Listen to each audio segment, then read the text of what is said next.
हरे Krishna.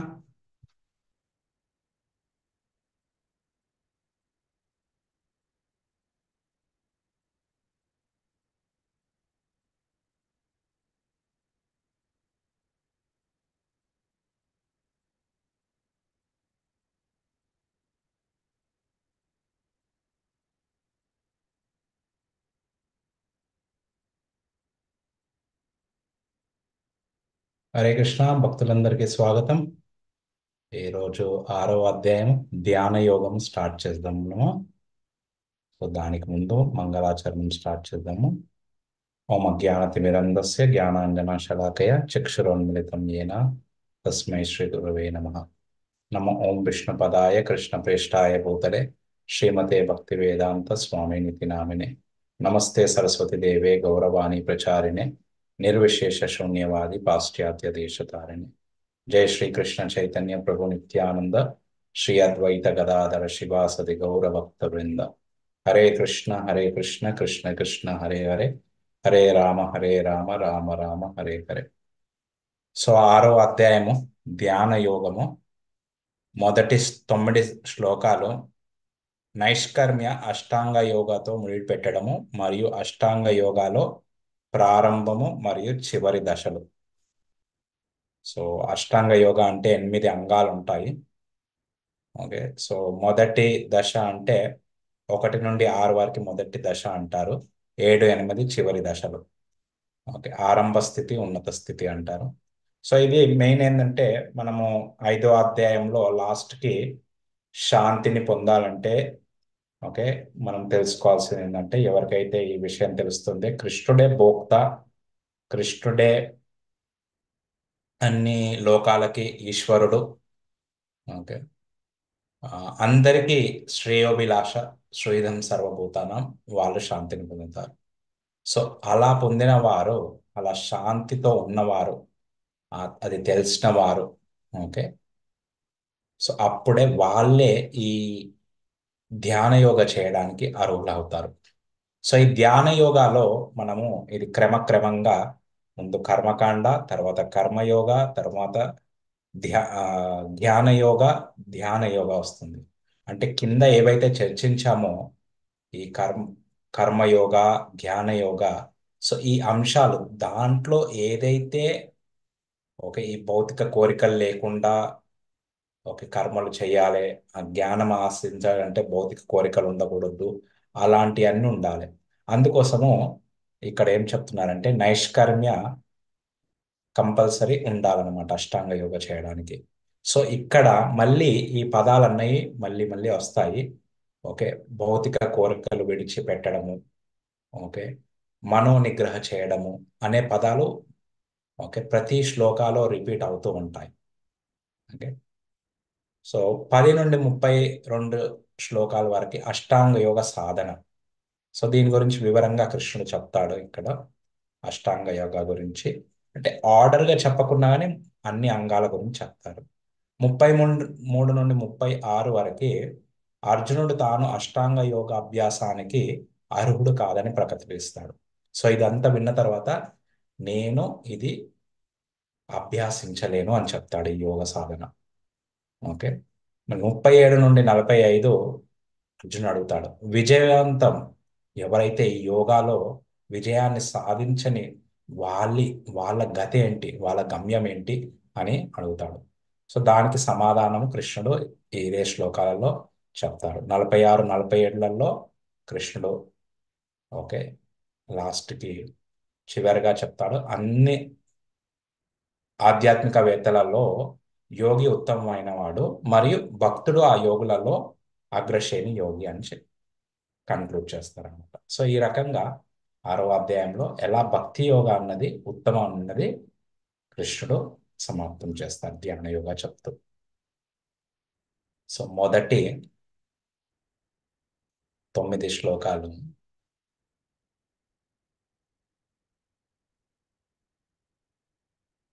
So నైష్కర్మ్య అష్టాంగ యోగతో ముడిపెట్టడం మరియు అష్టాంగ యోగాలో ప్రారంభం మరియు చివరి దశలు.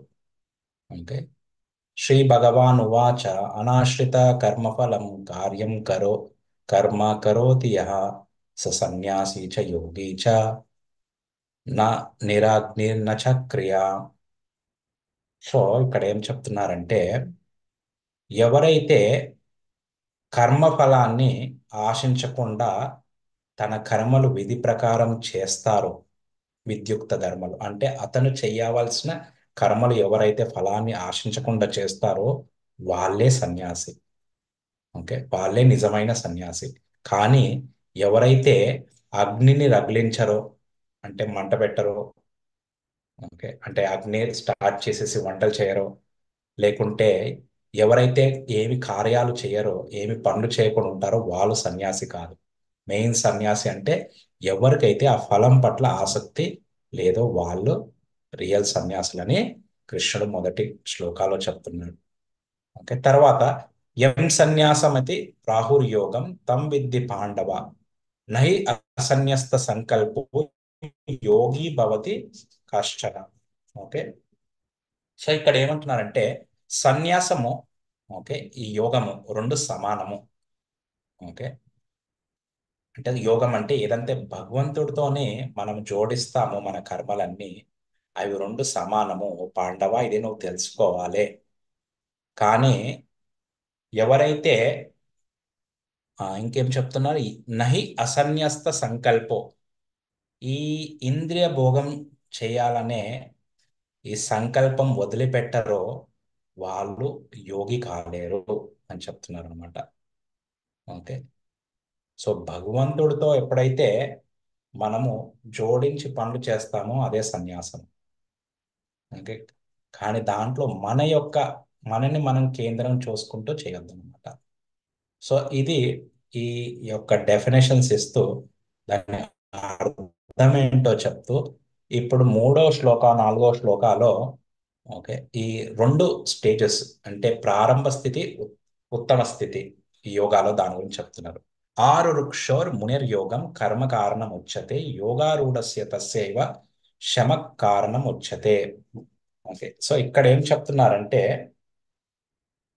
ఆరు రుక్షో, ఓకే, సో ఈ యోగంలో, ఓకే, ఆరు రుక్షో అంటే ఇది మొదటి భాగం అన్నమాట, మొదటి ఆరు స్టేజెస్. సో ఇక్కడ జస్ట్ నేను ఇది చూపిస్తాను. ఈ 8 అంగాలు ఉన్నాయి కదా ఈ అష్టాంగ యోగాలో, ఈ మొదటి ఆరు అన్నది ఆరు రుక్షు, 7 8 అన్నది యోగా రూఢ. సో ఈ మొదటి ఆరు స్టేజెస్ లో కర్మలు చేయాల్సి వస్తుంటది. కానీ ఏడో ధ్యానలో సమాధిలో కర్మలు స్టాప్ చేయడమే, అదే యోగారూఢ. సో ఆరు రుక్షోర్ మునేర్ యోగం కర్మ కారణం ఉచ్యతే. సో ఈ ఆరు రుక్షోర్లో కర్మనే సాధనము. కానీ యోగారూఢలో తస్యైవ శమ, శమ అంటే కర్మల నుండి విరామం తీసుకోవాలి, అది యోగారూఢ. ఓకే, మళ్ళీ ఏం చెప్తున్నారు, యదా హి నేంద్రియార్థేషు నకర్మస్వనుసజ్జతే సర్వ సంకల్ప సన్యాసి యోగారూఢస్తదోచ్యతే. సో ఎవరికైతే ఈ, ఓకే, ఈ యోగి అంటే యోగా రూఢాలో ఉన్న వాళ్ళకి, ఓకే, ఏం చేయాలి, సర్వ సంకల్ప సన్యాసి, అన్ని ఇంద్రియ భోగ వాంఛ నుండి త్యాగం ఉండాలి. అలానే ఇంద్రియార్థేషు, ఓకే, ఇంద్రియార్థేషు నా కర్మస్వను సజ్జతే. సో కర్మ ఫలాలని అనుభవించాలనే, ఓకే, ఈ ఇంద్రియ ఆర్తేషు ఇంద్రియ భోగం చేయాలనే కోరికల నుండి విముక్తుడై ఉండాలి, అతనే యోగారూఢుడు అని పిలువబడతాడు. ఓకే, సో ఇవన్నీ ఉండకుండా, సో ఆ ధ్యాన సమాధిలో ఆ కోరికలే ఉండొద్దు, మానసికంగా కూడా అలాంటి కోరికలే ఉండొద్దు. సో ఇప్పుడు ఐదో శ్లోకాలో మనస్సు గురించి చెప్తున్నాడు అనమాట. ఉద్ధరేత్ ఆత్మన ఆత్మానం నాత్మానం అవసాదయేత్ ఆత్మైవ హి ఆత్మనో బంధుర్ ఆత్మైవ రిపురాత్మన. సో మనిషికి ఈ ఆత్మ, సో ఏమంటున్నారంటే ఇక్కడ మనిషి మనస్సు ద్వారా తనని తను ఉద్ధరించుకోవాలి. ఓకే, ఇక్కడ ఆత్మన ఆత్మాన, మళ్ళీ ఇక్కడ కూడా ఈ ఆత్మ అన్నది, ఓకే, అది వ్యక్తిని ఆత్మని సూచిస్తుంది, అది మనస్సుని కూడా సూచిస్తుంది. అందుకోసము ఈ ఆత్మ అన్నది కూడా లైక్ లాస్ట్ టైం మనం చెప్పించుకున్నాం, బ్రహ్మ అన్నది, ఓకే, భగవంతుడికి ఒక వ్యక్తికి ఈ మొత్తము సృష్టిని, అలానే బ్రహ్మ అంటే శాస్త్రం కూడా చెప్పబడుతుంది. అలా నానార్థాలు ఉంటాయి. అలానే ఈ ఆత్మ అన్న పదానికి కూడా నానార్థాలు ఉంటాయి. సో ఈ మనస్సు ద్వారా మనిషి తనను తాను ఉద్ధరించుకోవాలి. లేకపోతే అతను పతనం అయిపోతుంది. ఆ మనస్సే అతన్ని పతనం చేస్తుంది. సో అందుకు ఆత్మైవ హి ఆత్మనో బంధుర్ ఆత్మైవ రిపురాత్మన. సో మనిషికి ఈ మనస్సు బంధువు, మిత్రువు. సో ఎవరికి బంధువు, ఎవరికి మిత్రువు అన్నది నెక్స్ట్ శ్లోకాలు చెప్తున్నారు. బంధురాత్మన ఆత్మనస్తస్య ఏనాత్మైవాత్మనా జిత అనాత్మనస్తు శత్రుత్వే వర్తేతాత్మైవ శత్రువ. ఎవరైతే ఆ మనస్సుని జయించారో, ఓకే, బుద్ధి ద్వారా మనస్సును ఎవరైతే జయించారో వాళ్ళకి ఆ మనసే మిత్రువు.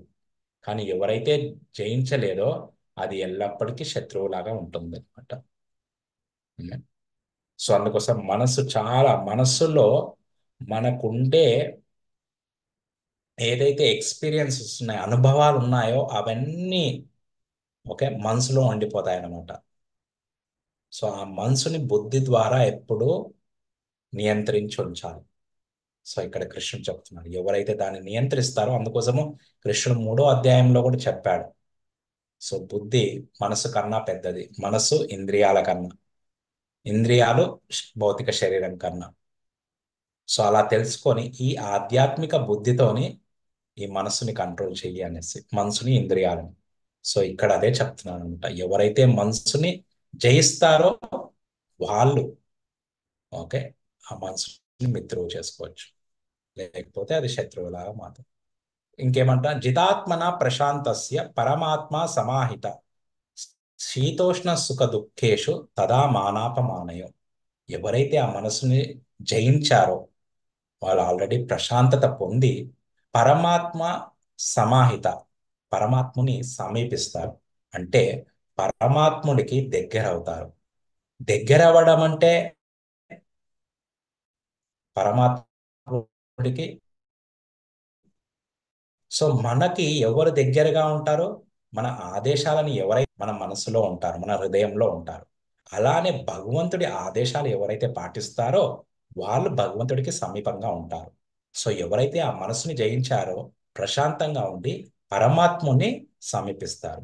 అలా సమీపించిన తర్వాత ఏమి లాభం వస్తుంది తర్వాత చెప్తున్నారు. శీతోష్ణ సుఖ దుఃఖేషు తదా మానాపమానయో. ఈ ద్వంద్వాల నుండి ముక్తుడవుతాడు. ఏంది ద్వంద్వాలేంటి? శీత ఉష్ణ అంటే చలి వేడి, సుఖము దుఃఖము, ఓకే, అపమానము, ఓకే, అంటే కీర్తించడము, అవమానించడము. ఈ ద్వంద్వాలలో చలించక ఉంటాడనమాట. ఇంకేమంటున్నాడు? జ్ఞాన విజ్ఞాన తిక్తాత్మ కుటోస్థ విజితేంద్రియ యుక్త ఇత్యుచ్యతే యోగి సమలోష్ట్రాశ్వ కాంచన. ఓకే, సో ఈ రకంగా భగవంతుడి నుండి జ్ఞాన విజ్ఞానము పొందిన తర్వాత మనిషి తృప్తాత్మ, తను తృప్తి చెందుతాడు, సంతృష్టి చెందుతాడు. మళ్ళీ ఈ ఆధ్యాత్మిక స్థితిలో ఎవరైతే ఉంటారో, ఈ ఆత్మ అనుభూతిలో సెల్ఫ్ రియలైజేషన్ అంటారు, ఆత్మ సాక్షాత్కారం. సో వాళ్ళు ఎవరైతే దీంట్లో పుటస్థో యుక్త, ఈ 2 పదాలు ఒకటే సూచిస్తుంది. వాళ్ళు ఇంద్రియాలను జయించేసి విజితేంద్రియ ఇత్యుచ్యతే యోగి, అతనే నిజమైన యోగి. ఎవరైతే ఆ ఇంద్రియాలను జయించి ఆ జ్ఞానంతో సంతృష్టి పొందుతాడు, ఓకే, అతను ఏంటి? సమలోష్ట్రాశ్మ కాంచన అంటే గుల్లరాళ్ళని, పెబ్బల్స్, రాళ్ళని, కాంచన అంటే బంగారం, అన్నిటినీ సమానంగా చూస్తాడు. సో ఫస్ట్ ఆ మనసు జయించిన వారు ద్వంద్వాలకి ప్రభావితుడు కాడు. తర్వాత జ్ఞానం పొంది ఓకే అతను ఇంద్రియాలను జయించి అన్ని వస్తువులని సమానంగా చూస్తాడంటున్నాడు. ఇంకేంటి 9వ శ్లోకాల? శృహిన్ మిత్రారి ఉదాసీన మధ్యస్థ ద్వేషు బంధుషు సాధుష్వపి చ పాపేషు సమబుద్ధిర్ విశిష్యతే. విశిష్యతే ఎవరైతే ఇంకా ఉత్తీర్ణులైన వాళ్ళు ఈ యోగాలో, ఈ మనసును జయించిన వాళ్ళు, వాళ్ళు అందరి వ్యక్తులని సమానంగా చూస్తారు. ఓకే, సృహిన్ మిత్రార్. సృహిన్ అంటే సృహితులు, శ్రేయోభిలాషులు. ఎవరైతే మన మంచి కోసం ఆలోచించే వాళ్ళని మిత్రులని. ఓకే, ఉదాసీన్. ఉదాసీన్ అంటే వాళ్ళు అంటే న్యూట్రల్ అన్నమాట. నీ వైపు కాదు, నీకు వ్యతిరేకం కాదు, మధ్యస్థ. ఓకే, మధ్యస్థులు. ఓకే, అంటే ఒక్కొక్కసారి పొగడొచ్చు, ఒక్కొక్కసారి పొగడకపోవచ్చు. ద్వేష్యుసు అంటే ద్వేషించవచ్చు. బంధుషు బంధువులు. సాధుషు సాధువులు. ఓకే, పాపేషు అలానే పాపులని అందరినీ సమదృష్టితో చూస్తాడు. ఇంకా పురోగతి చెందిన వ్యక్తి. ఓకే, సో ఇప్పుడు ఈ 9 శ్లోకాలలో ఏం చూసామో, ఫస్ట్ నిజమైన యోగి గురించి చెప్పాడు. ఓకే, ఎవరైతే ఫలాని పైన ఆశించకుండా పనులు చేస్తారో వాళ్ళ గురించి, విద్యుక్త కర్మలు, అతనే నిజమైన యోగి అని చెప్పాడు. కానీ ఎవరైతే అగ్నిని ముట్టించకుండా, లేకుంటే ఏం పనులు చేయకుండా, అతను సన్యాసి కాదు, అతను యోగి కాదు. అదే చెప్పాడనమాట మొదటి. రెండవది, ఇంద్రియ భోగవాంఛ వదిలిపెట్టకుండా ఎవరు కూడా యోగి కాలేరు. మూడవ శ్లోకాల అష్టాంగ యోగ ఆరంభ స్థితి, ఉన్నత స్థితి. ఉన్నత స్థితిని యోగారూఢ అంటారు. ఆరంభ స్థితి యోగరుక్షు. సో ఈ రెండింటి గురించి చెప్పుకుంటూ యోగారూఢి గురించి, యోగ ఆరూఢ గురించి, అంటే 7, 8 అంగాల గురించి, అంటే ఉత్తమ స్థితి గురించి ఇంకా వివరంగా చెప్పారు. సో 5వ శ్లోకాలో మనస్సు సహాయంతో తనని తాను ఉద్ధరించుకోవాలి, లేకపోతే పతనం అవుతారు. ఓకే, మనస్సు ఎవరికి మిత్రువు, ఎవరికి శత్రువు అది చెప్పారు. మళ్ళీ మనస్సు జయించిన వ్యక్తి ఎలా ద్వంద్వాల నుండి బయటపడతాడు. దాని తర్వాత జ్ఞాన విజ్ఞానంతో ప్రభావం చే అన్ని వస్తువులను ఎలా సమానంగా చూస్తారు. మళ్ళీ మరింత పురోగతి చెందిన వ్యక్తి అందరినీ సమదృష్టితో చూస్తారు. సో ఇవి 9 శ్లోకాల్లో చూసాము. సో ఈ అష్టాంగ యోగా నెక్స్ట్ సెక్షన్ వచ్చేసి 10 నుండి 30 వరకు, 32 వరకు అష్టాంగ యోగ గురించి వివరంగా కృష్ణుడు చెప్తున్నాడు. సో 8 అంగాలు ఏంటంటే, యమ. యమ అంటే నిషేధాలు, చేయకూడనివి. నియమ, నియమాలు, చేయదగినవి, ఆచరింపవలసినవి. ఆసన, ఆసనాలంటే శరీరాన్ని నియంత్రించడము. అందుకోసం ఆసనాలు ముందు వేసే ముందు ఈ యమ నియమాలు పాటించాలి, అప్పుడే ఆసనాలు. సో మనం ఏదంటే అది చేస్తూ, ఓకే, శాస్త్రంలో చెప్పిన నిషేధాలు ఆచరించవలసినవి చేయకుండా ఆసనాలు చేస్తే జస్ట్ ఓన్లీ ఏదో బాడీ ఎక్సర్సైజ్ అవుతాయి, అవి రియల్ ఆసనాలు కాదు. నాలుగవది ప్రాణాయామ. ఓకే, ప్రాణాయామ మళ్ళీ ఆసన తర్వాతనే ప్రాణాయామం, 4వ స్టేజ్ శ్వాసను నియంత్రించడం. సో ఎప్పుడైతే ఆసనాలు చేసిన తర్వాత ప్రాణాయామం చేస్తే అది పర్ఫెక్ట్ అవుతుంది. 5వది ప్రత్యాహార. ఇంకా ఉత్తీర్ణుడైన వ్యక్తి ఇంద్రియాలను ఉపసంహరించడం. అంటే ఇంద్రియాలను, అంటే ప్రత్యాహార అంటే వాటికి ఈ ఇంద్రియ భోగం ఇవ్వకుండా ఆ ధ్యానంతోనే ఆనందం పొందడం. అంటే భగవంతుడి సేవలో భగవంతుడిని ధ్యానిస్తూ అలా ఆనందం పొందుతాడు. తర్వాత 6వది ధారణ, మనస్సుని నియంత్రించడం. సో ఎప్పుడైతే ఇంద్రియాలని, ఆ ఇంద్రియ భోగ వస్తువుల నుండి మనం దూరం పెడతామో అప్పుడే మనస్సుని నియంత్రించవచ్చు. ఓకే, ఒక దానిపైన కేంద్రీకరించవచ్చు. దాని తర్వాత 7, 8 యోగా అరూఢ. ఓకే, ధ్యాన విష్ణువు పైన ధ్యానము. 8 సమాధి, స్థిరమైన మనస్సు. సో ఈ విషయాలన్నీ కృష్ణుడు ఒక ఈ 10 నుండి 32లో చెప్తూ ఉంటారు. కొన్ని కిందికి మీదికి ఉంటాయి. ఓకే, సో ఇక్కడ ఫస్ట్ 10వ శ్లోక, యోగా యుంజిత సతతం ఆత్మానాం రహసి స్థిత ఏకాకి యత చిత్తాత్మ నిరాశిర్ అపరిగ్రహ. సో ఎవరైతే యోగి ఉన్నారో అతను ఎల్లప్పుడు సతతం ఆత్మానం, ఎల్లప్పుడు అతని మనస్సు, శరీరము, ఓకే, ఇవన్నీ భగవంతుడి సేవలో భగవంతుడితో యుక్తం చేయాలి. యుంజిత అంటే ఓకే, యుక్తం చేయాలి భగవంతుడితో. ఓకే, రహస్య స్థిత ఏకాకి యత చిత్తాత్మ, అతను ఏకాంత స్థలంలో వెళ్ళి ఉండాలి. అండ్ యత చిత్తాత్మ, మనస్సుని నిగ్రహించాలి. నిగ్రహించి నిరాశిర్ అపరిగ్రహ, ఏమి కోరికలు లేకుండా ఉండాలి. అపరిగ్రహ అంటే నాది అనే భావనతో, ఓకే, పొజెషన్ అంటారు, పొజెసివ్నెస్ అంటారు, ఇదంతా నాదే. ఓకే, ఆ భావనతో ఓకే, విముక్తుడై ఉండాలి. అలా యోగి ఆ రకంగా యోగ సాధన చేయాలి. ఇంకా ఏం చెప్తున్నారు? 11, 12, 13, 14లో వివరంగా చెప్తున్నారు ఆ యోగ సాధన ఎలా చేయాలన్నది. సో ఇప్పుడు ఏం చెప్పారు? ఏకాంత స్థలంలోకి వెళ్ళాలి. ఓకే, మళ్ళీ ఆ మనస్సుని నిగ్రహించాలి. ఇప్పుడు ఏం చెప్తున్నా? శుచౌ దేశే ప్రతిష్టాప్య స్థిరమాసనమాత్మన నాత్యుచ్ఛ్రితం నాతి నీచం శైలాజిన కుశోత్తరం తత్రైకాగ్రం మన కృత్వ యత చిత్తేంద్రియ క్రియ ఉపవిశ్యాసనే యుంజ్యాత్ యోగమాత్మ విశుద్ధయే. సో అతను సో ఏకాంత స్థలానికి వెళ్ళి ఆ ప్రదేశము పవిత్రమైన స్థలం ఉండాలి. శుచౌ దేశే. ఓకే, అక్కడ ప్రతిష్టాప్య, అక్కడ ఒక ఆసనం, చైలాజిన కుశోత్తరం అంటే కుశగ్రాసం తీసుకొని ఆసనం తయారు చేయాలి. ఆ కుశగ్రాసం పరిచేసి నేలపైన, దానిపైన చైలాజిన అంటే ఒక బట్టతో కప్పేసి, బట్ట గాని చింక చర్మంతో గాని కప్పేయడం.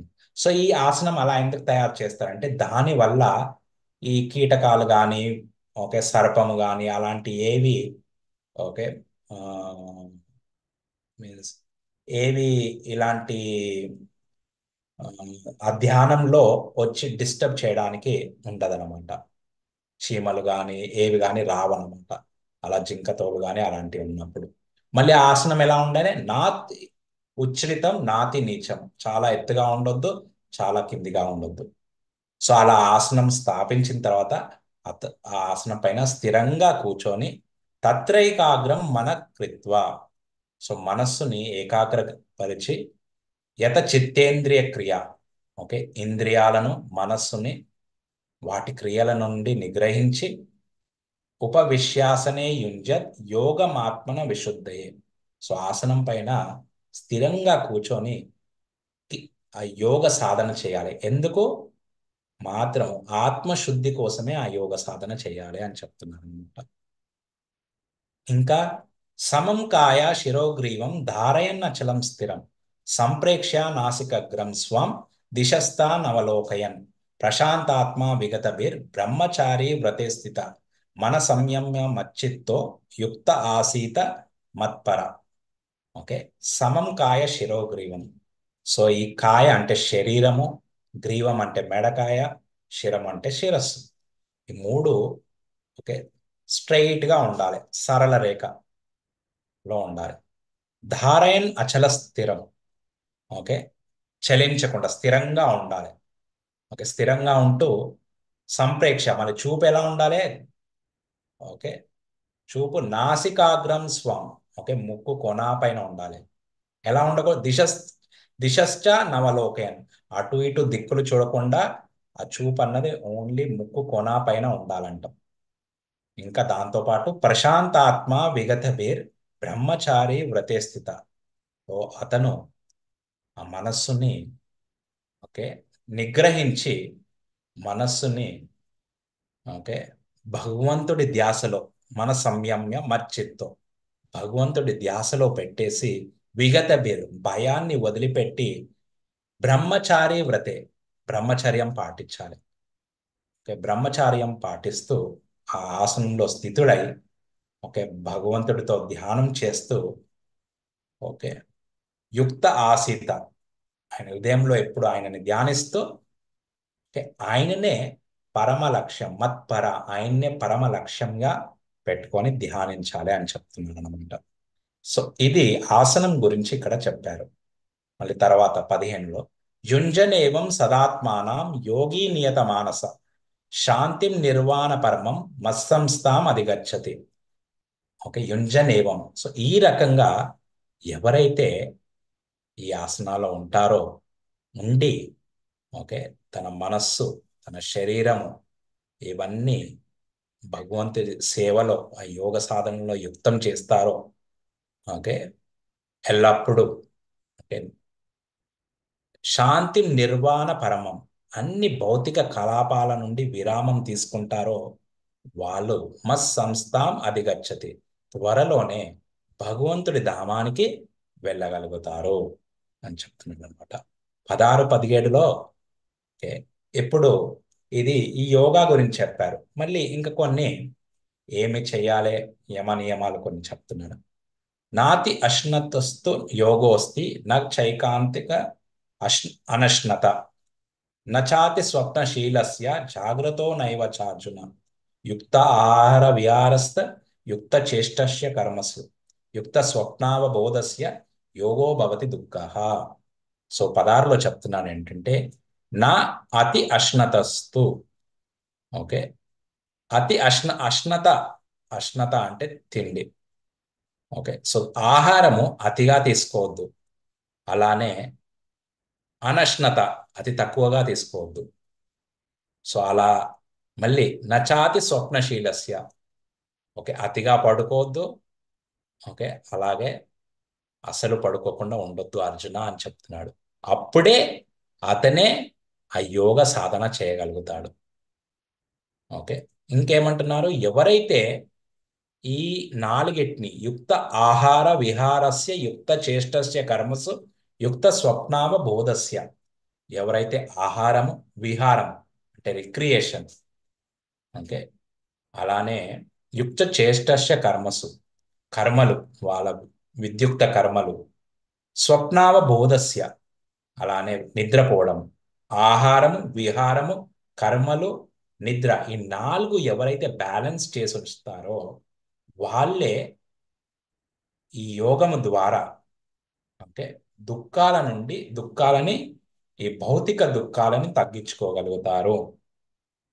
సో మనం అందుకోసమే సరైన టైంలో ఆహారం తీసుకోవడము, సరైన మాత్రలు తీసుకోవడము, సరైనంత పడుకోవడము, సో ఎంత కర్మలు చేయాలో అంతే కర్మలు చేయడము. ఓకే, ఎవరన్నా 15 గంటలు పని చేశారంటే నిద్ర తగ్గించుకోవాలి. ఓకే, లేకపోతే అతిగా తింటే అతిగా నిద్ర వస్తుంది. అలానే అతిగా విహారం చేస్తే అంటే టైం పాస్ ఉంటాం, లేకుంటే ఏదో రిక్రియేషన్ కోసం చేసామనుకోండి, సో వేరే చోటున ఇబ్బంది అవుతుంది, అప్పుడు దుఃఖాలు పెరుగుతాయి. సో అందుకోసము ఎలా ఈ భౌతిక దుఃఖాలు తగ్గించుకోవాలంటే ఈ నాలుగిటిని, తిండిని, కర్మలను, పడుకోవడము, అలానే ఈ రిక్రియేషన్ విహారం, ఈ నాలుగిటిని బ్యాలెన్స్ చేస్తూ ఉండు అని కృష్ణుడు చెప్తున్నాడు అనమాట. ఇంకా 18లో యదా వినీతం చిత్తం ఆత్మన్యేవ అవతిష్టతే నిస్పృహ సర్వకామేభ్యో యుక్త ఇత్యుచ్యతే తదా. సో ఎవరైతే ఓకే యదా వినీతం ఈ రకంగా వాళ్ళ మనోకర్మలనన్నిటినీ ఓకే నియంత్రిస్తారు. ఓకే, అండ్ అన్ని నిస్పృహ సర్వకామేభ్యో, వాళ్ళకి ఆ కర్మ ఫలాల పట్ల ఏమి ఆసక్తి ఉండకుండా ఉంటుందే, వాళ్ళే ఆధ్యాత్మిక జీవితంలో మంచి ఆత్మన్యేవ అవతిష్టతే, స్థిరంగా ఉండేసి ఓకే స్థిరంగా ఉండాలని చెప్పబడతారు అని చెప్తున్నాను అనమాట. యుక్త ఇత్యుచ్యతే తదా. ఓకే, సో ఏ రకంగా స్థిరంగా ఉన్నారు ఉదాహరణతోని 19లో చెప్తున్నారు. యదా దీపో నివాతస్థో నేంగతే సోపమస్మృత యోగినో యత చిత్తస్య యుంజతో యోగమాత్మన. సో ఇక్కడ ఏం చెప్తున్నారంటే 19లో, ఏ రకంగా గాలి లేని నివాతస్థో అంటే గాలి లేని చోట దీపము స్థిరంగా ఉంటుందో, అదే రకంగా ఎవరైతే తన మనస్సుని యోగినో యత చిత్తస్య సోపమ స్మృత, సోపమ అంటే ఉదాహరణ, ఉపమ అంటారు. ఓకే, ఎవరైతే తన మనస్సుని నిగ్రహించారో వాళ్ళు ఓకే పరతత్మలో ఎల్లప్పుడూ స్థిరంగా ఉంటారు, అంటే ఆ భగవంతుడి ధ్యానంలో స్థిరంగా ఉంటారు అని చెప్తున్నాను అనమాట. సో ఇక్కడ 10 నుండి 19 శ్లోకాలలో 10లో చెప్పాడు, యోగి సర్వదా దేహాన్ని, మనస్సుని, ఆత్మను భగవంతునితో యుక్తం చేయాలి. ఓకే, 11 నుండి 14లో ఆసనం గురించి చెప్పారు. ఎలా ప్రశాంతమైన పవిత్రమైన స్థలానికి వెళ్ళేసి ఏకాకి ఓకే ఒంటరిగా ఉండేసి బ్రహ్మచర్యం పాటిస్తూ ఓకే స్ట్రైట్ గా కూర్చొని మనస్సుని నిగ్రహించి అలా యోగ సాధన చేయాలి. యోగ సాధన విధానం గురించి చెప్పారు. 15లో ప్రత్యాహార భౌతిక జీవన స్థితిని విరమించుట ద్వారా భగవద్ రాజ్యమును పొందడం. 16-17లో నియమాలు: ఆహార నిద్ర విహారం కర్మలు నియంత్రించడం. 18లో ధారణ: యోగంలో ఎవరు స్థిరంగా ఉంటారు. దాని ఉదాహరణతో ఓకే ఈ దీపముతో చెప్పారనమాట. మనస్సును నిగ్రహించిన పరతత్వ ధ్యానంలో ఎల్లప్పుడూ స్థిరంగా ఉంటాడు. సో ఇది ఇప్పుడు 20 నుండి 23లో సమాధి గురించి చెప్తున్నాడు కృష్ణుడు. సో ఇక్కడ ఏమంటున్నాడంటే ఆ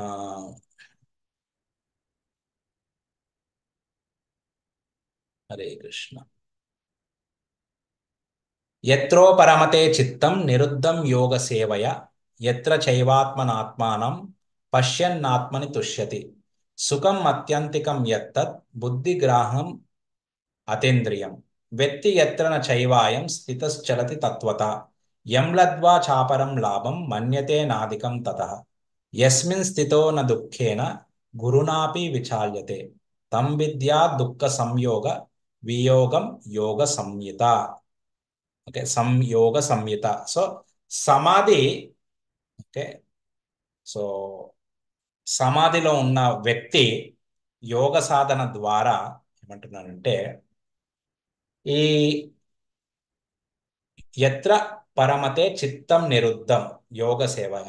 ఈ యోగ సేవయ అంటే యోగ సాధన ద్వారా హరే కృష్ణ ఏం చేస్తున్నాడు అతను? లౌకికమైన మానసిక కలాపాల నుండి పూర్తిగా నిరోధించబడుతుంది. అంటే సో ఈ యోగ సాధన ద్వారా భౌతిక కార్యకలాపాల నుండి అతను విరామం తీసుకుంటాడు. తీసుకొనేసి నిర్మలమైన మనస్సు ద్వారా ఆత్మని చూడగలుగుతాడు. ఎత్ర చైవాత్మనాత్మానం పశ్యన్ ఆత్మని తుష్యతి. ఓకే సో ఆ నిర్మలమైన పశ్యన్ అంటే చూడడం. ఆత్మని చూడగలిగి ఆత్మలో ఆనందం పొందుతాడు. సో అలా ఆత్మలో ఆనందం పొందినవాడు తుష్యతి అంటే ఆనందం పొందడం. ఓకే సో అలా పొందిన వ్యక్తి సుఖం అత్యంతికం ఎత్త బుద్ధిగ్రాహం అతీంద్రియం. సో అతను ఈ ఓకే అతేంద్రియం అంటే ఈ దివ్య ఇంద్రియాలతోని ఆ ఏదైతే ఆనందం పొందుతాడో అది అత్యంత ఆనందం పొందుతాడు. ఓకే సో అది పొందిన వ్యక్తి ఎత్ర చైవాయం స్థితశ్చలతి తత్వత. అలాంటి ఆనందం పొందిన తర్వాత అతను ఎప్పుడు చలించడు.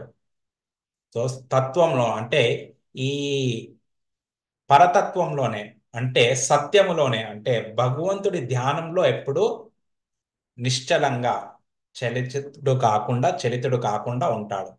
ఎం లబ్ధ్వా చాపరం లాభం మన్యతే నాదికం తత. అలాంటి స్థితిని పొందిన తర్వాత అతను ఏమనుకుంటాడు? దీనికన్నా ఇంకా ఎక్కువ పొందాల్సిన లాభం ఏది లేదు. యస్మిన్ స్థితో న దుఃఖేన గురునాపి విచాల్యతే. సో అలాంటి స్థితిని పొందిన తర్వాత ఎలాంటి పెద్ద పెద్ద దుఃఖం వచ్చినా గాని అతను విచాల్యతే. ఓకే అతను చలించడు. ఓకే తం విద్యా దుఃఖ సంయోగ వియోగం యోగ సంయుతం. ఓకే సో ఇప్పుడు ఏమన్నా భౌతిక సంపర్కం వలన కలిగే సమస్త క్లేశాల నుండి ఇదే నిజానికి అసలైన ముక్తి. సో అతనికి ఏమి భౌతిక క్లేశాలు వచ్చినా గానీ అతను వాటి నుండి చెలించడు. ఓకే సో దీన్నే నిజానికి అసలైన ముక్తి అంటారు. ఓకే? సో ఇది సమాధి గురించి చెప్పారనమాట 23-25లో. మళ్ళీ ఇప్పుడు 24 నుండి 32 వరకు ఇంకా కొన్ని ఉపదేశాలు కృష్ణుడు మనకి ఇస్తున్నాడు. ఓకే అలానే కొద్దిగా సమాధి గురించి ఇంకా వివరిస్తున్నాడు. ఏమంటున్నాడు? సనిశ్చయేన యోక్తవ్యో యోగో నిర్విన్న చేతస సంకల్ప ప్రభవాన్ ఆ, కామాన్ త్యక్త్వా సర్వాన్ విశేషత. ఓకే సో ఇప్పుడు ఏమంటున్నాడు? సనిశ్చయేన యోక్తవ్యో. సో మనిషి స్థిర నిశ్చయముతో పట్టుదలతో శ్రద్ధతో యోగ సాధనలో నెలకొని మార్గము తప్పకుండా ఉండాలి.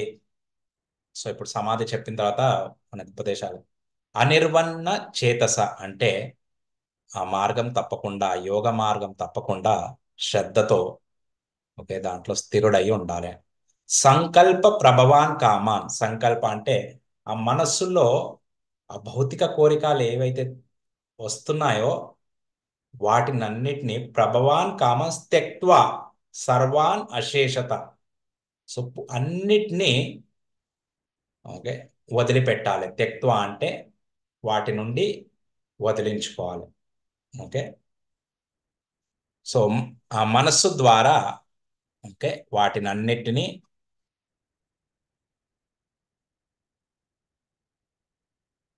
సారీ సర్వాన్ విశేషత మనసైవేంద్రియ గ్రామం వినియమ్య సమంతత.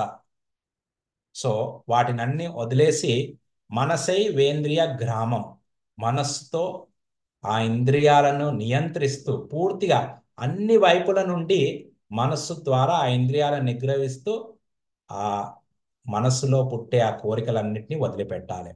ఇంకేమంటున్నారు? శనై శనై ఉపరమే బుద్ధ్యా ధృతి గృహీతయ ఆత్మ సంస్థం మన కృత్వ నకించిత్ అపి చింతయేత్. ఓకే మళ్ళీ ఇంకా చెప్తున్నారు ఏమంటారు? ధృతి గృహీతయ ఏమంటారు? పూర్తి దృఢ నిశ్చయముతో కూడిన బుద్ధి ద్వారా మనిషి క్రమక్రమముగా సమాధిలో నెలకొనాలి. శనై శనై ఉపరమేద్. ఓకే ఆత్మ సంస్థం మన కృత్వ నకించిత్ అపి చింతయేత్. ఆ విధంగా మనస్సు కేవలము ఆత్మ పైననే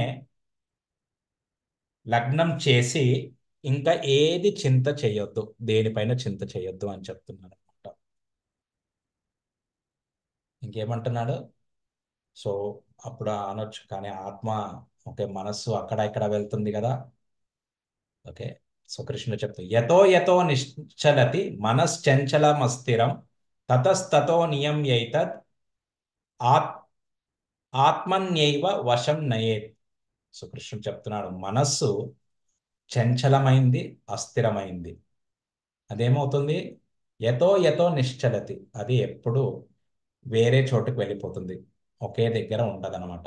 సో ఎక్కడెక్కడైతే వెళ్తుందో అక్కడ నుండి మళ్ళీ వెనక్కి తీసుకొచ్చి ఆ ఆత్మ వశంలో పెట్టుకోవాలంటున్నాడు. ఈ చిత్రం ద్వారా మనం చూడొచ్చు.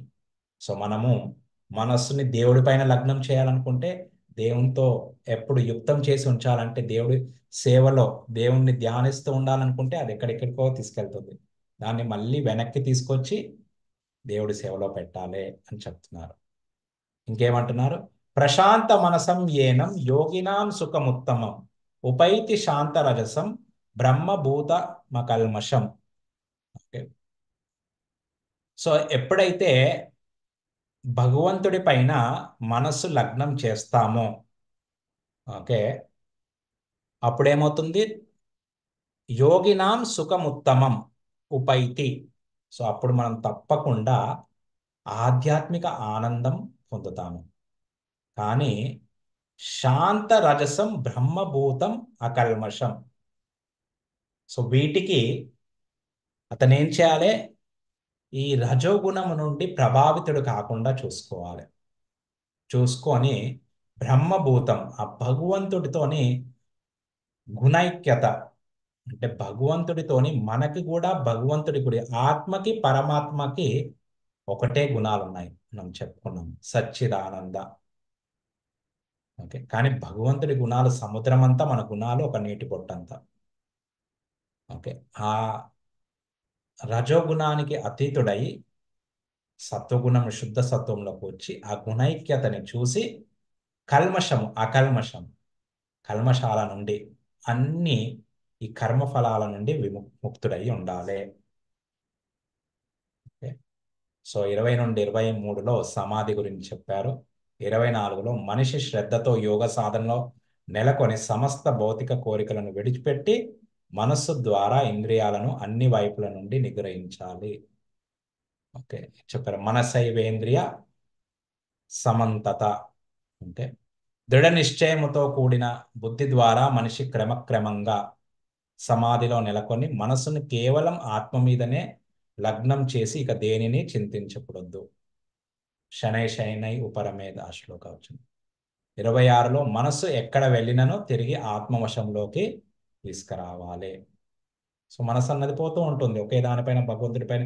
సో భగవంతుడే ఒక విషయం చెప్పేసి మళ్ళీ దాని యొక్క సమస్య ఏంటో, ఇలా సమస్య వస్తుందయ్యా, కానీ నువ్వు ఇలా దాన్ని నియంత్రించాలి. 27లో చెప్పాడు, భగవంతుడిపై మనసు లగ్నం చేసినచో ప్రయోజనం ఏంటి? సో ఏం ప్రయోజనం? అత్యంత ఆనందం పొంది, ఓకే, ఆ గుణైక్యత, భగవంతుడితో మన గుణాలు సమానమని తెలుసుకొని అన్ని కల్మషాల నుండి, ఆ కర్మ ఫలాల నుండి విముక్తులవుతాము. 28లో ఏం చెప్తున్నాడు? యుంజనేవం సదాత్మానం యోగి విగత కల్మష సుఖేన బ్రహ్మ సంస్పర్శం అత్యంతం సుఖం అశ్నుతే. ఓకే, సో ఏవం యుంజన్ ఏవం అంటే ఈ రకంగా ఎవరైతే భగవంతుడి సేవలో ఎల్లప్పుడూ అతని శరీరం, మనస్సు, ఆత్మ యుక్తం చేస్తారో, యోగి విగత కల్మష అన్ని కల్మాషాల నుండి, 27లో చెప్పిన శ్లోకాన్ని మళ్ళీ కంటిన్యూ చేస్తున్నాను, అన్ని కల్మాషాల నుండి ముక్తుడయ్యి సుఖేన బ్రహ్మ సంస్పర్శం అత్యంతం సుఖమశ్నుతే. సో ఆ బ్రహ్మ సంస్పర్శ అంటే ఆ భగవంతుడి సేవలో అత్యంత సుఖాన్ని, అత్యంత ఆనందాన్ని పొందుతాడు. సో అలా పొందిన వ్యక్తి ఏం చేస్తాడు? సర్వభూతస్థమాత్మానం సర్వభూతాని చాత్మని ఇక్షతే యోగ యుక్తాత్మ సర్వత్ర సమదర్శన. ఓకే, సో అతను సర్వభూతస్థ ఆత్మానం, సో ఇది అతను భగవంతుణ్ణి, సర్వభూతస్థ అందరి జీవులలో నన్ను చూస్తాడు, అలానే సర్వభూతాని చాత్మని అందరినీ నాలో చూస్తాడు. సో ఏమంటున్నాడు? అందరి జీవులలో భగవంతుడు, సర్వభూతస్థం ఆత్మానం, అందరి జీవుల్లో భగవంతుడు ఉన్నాడు పరమాత్మ రూపంలో. అలానే అందరము భగవంతునిలోనే ఉన్నాము. ఇదంతా భగవంతుడిదే. ఇక్షతే యోగ యుక్తాత్మ సర్వత్రా సమదర్శన. ఈ రకంగా ఎవరైతే చూస్తారో వాళ్ళే, ఓకే, అంతటా నన్ను చూడగలుగుతారు. ఓకే, సో అంతటా ఆయన్నే చూడగలుగుతారు అప్పుడు భగవంతుణ్ణి.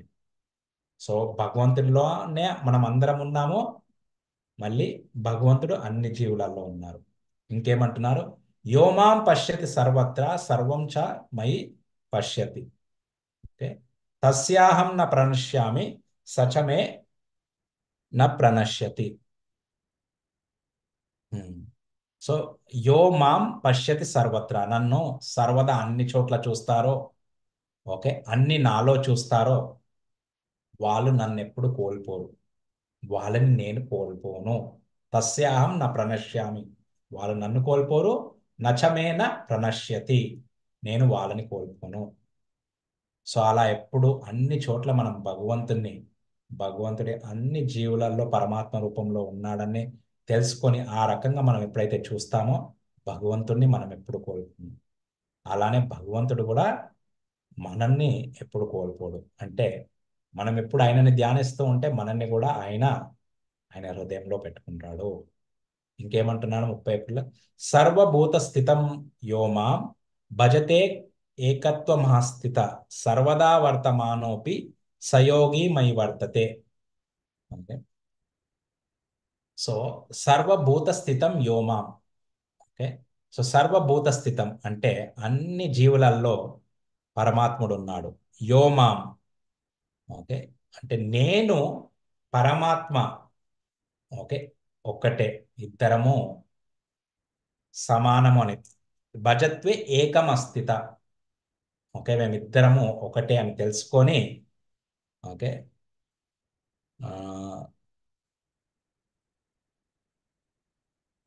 భజతే ఏకత్వ మస్థిత, ఆ రకంగా నాకు భక్తి చేస్తారో సర్వదా వర్తమానోపి, నేను ఎప్పుడూ ఏమంటున్నాడు ఆ, అలా ఆ, అన్ని పరిస్థితుల్లో నాలోనే ఉంటాడు చెప్తున్నాను అనమాట.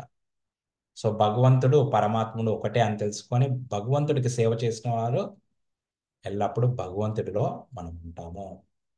మళ్ళీ 32లో ఏం చెప్తున్నారు? ఆత్మోపమ్యేన సర్వత్ర సమం పశ్యతి యోర్జున సుఖం వా యది వా దుఃఖం సయోగి పరమోమత. సో ఉత్తమ యోగి గురించి చెప్తున్నారు ఇక్కడ. ఓ అర్జున, ఎవరైతే తన ఆత్మతో పోల్చుకొని, అన్ని జీవులని తన ఆత్మతో పోల్చుకొని సర్వత్ర సమం పశ్యతి, అండ్ వాళ్ళ సుఖ దుఃఖాలని చూస్తారో అతనే ఉత్తమ యోగి. సో మనం చెప్తాం కదా, ఓకే, మనం ఒకసారి అంటాం నీతో, ఓకే, వేరే వ్యక్తిని నాతో పోల్చుకుంటే, ఓకే, నేనే అతని స్థలంలో ఉంటే నేను ఎలా ఆలోచిస్తానన్నది అలా చూసుకుంటూ ఉంటే అప్పుడు ఏం చేస్తాము, అప్పుడు వాళ్ళ గురించి ఎంతైతే మనం నిందిస్తామో, తక్కువ చేసి చూస్తామో అలాంటివన్నీ తగ్గిపోతూ ఉంటాయి. ఓకే, సో నేను, ఓకే, అదే అంటున్నారు, ఆత్మోపమ్యేన సర్వత్ర. సో నీ ఆత్మతో పోలుస్తూ, ఓకే, అందరి సుఖ దుఃఖాలని, అన్ని జీవులని వాళ్ళ ఆ, అన్ని జీవులని వాళ్ళ సుఖ దుఃఖాలని చూడాలి. అప్పుడే నువ్వు ఉత్తమ యోగి. ఓకే, పరమో మత, ఇది నా అభిప్రాయము అని చెప్తున్నాను మళ్ళీ. సో ఇదంతా విన్న అర్జునుడు, సో ఇప్పుడు ఏమంటున్నాడంటే, అందరినీ బంధువులని, మిత్రులని, శత్రువులని అందరినీ సమానంగా చూడటము, అందరి జీవులలో భగవంతుడు ఉన్నాడు. ఓకే, ఇదంతా విన్న అర్జునుడు ఇప్పుడు యుద్ధం చేయాలి, అక్కడ శత్రువులు ఉన్నారు. ఓకే, ఇదంతా చూస్తుంటే ఈ యోగా ఏమంటున్నాడు, నేను ఈ అష్టాంగ యోగ అభ్యాసానికి అర్హుడిని కాదయ్యా అని చెప్తున్నాడు. ఓకే, ఏమంటున్నాడు, అర్జున ఉవాచ యోయం యోగస్త్వయా ప్రోక్త సామ్యేన మధుసూదన ఏతస్యాహం న పశ్యామి చంచలత్వా అస్థిరం మన. ఓ మధుసూదన, ఓకే, మనస్సు చంచలమైంది, అస్థిరమైంది. అందువలన యోయాం యోగ స్త్వయా ప్రోక్త, నువ్వు ఏదైతే యోగా ప్రోక్త అంటే చెప్పావో, సాధారణంగా చెప్పాడు సామ్యేన మధుసూదన, సాధారణంగా సంక్షిప్తంగా మొత్తం ఏదైతే చెప్పావో, ఏతస్యాహం నా పశ్యామి సామ్యేన అంటే సాధారణంగా నువ్వు చెప్పావు, కానీ నాకు ఇది చాలా కష్టంగా ఉంది, ఇది చాలా కఠినంగా ఉంది, సాధారణంగా లేదు. సో ఇది నాకు ఆ, ఈ యోగ సాధన చేయడానికి నాకు చాలా కఠినం, నేను చేయలేను అని చెప్తున్నాడు అనమాట. ఎందుకో, నా మనసు చంచలమైంది, అస్థిరమైంది. ఇంకా చంచలం హి మన కృష్ణ ప్రమాది బలభద్రుడం తస్యాహం నిగ్రహం మన్నే వాయోరివ సుదుష్కరం. ఈ మనస్సు చంచలమైంది, ఓ కృష్ణ, మనస్సు చంచలమైంది అంటే ఒక్క దగ్గర ఉండదన్నమాట, ఒక దగ్గర నుండి ఇంకో దగ్గర కల. ప్రమాది, ప్రమాది అంటే ఈ సుడిగాలి లాగా, ఓకే, అది ఏదైనా కావాలనుకున్నప్పుడు, ఓకే, అక్కడ ఇది తిప్పరగా సుడిలాగా తిరుగుతుంది అనమాట, సుడిగాలి లాగా.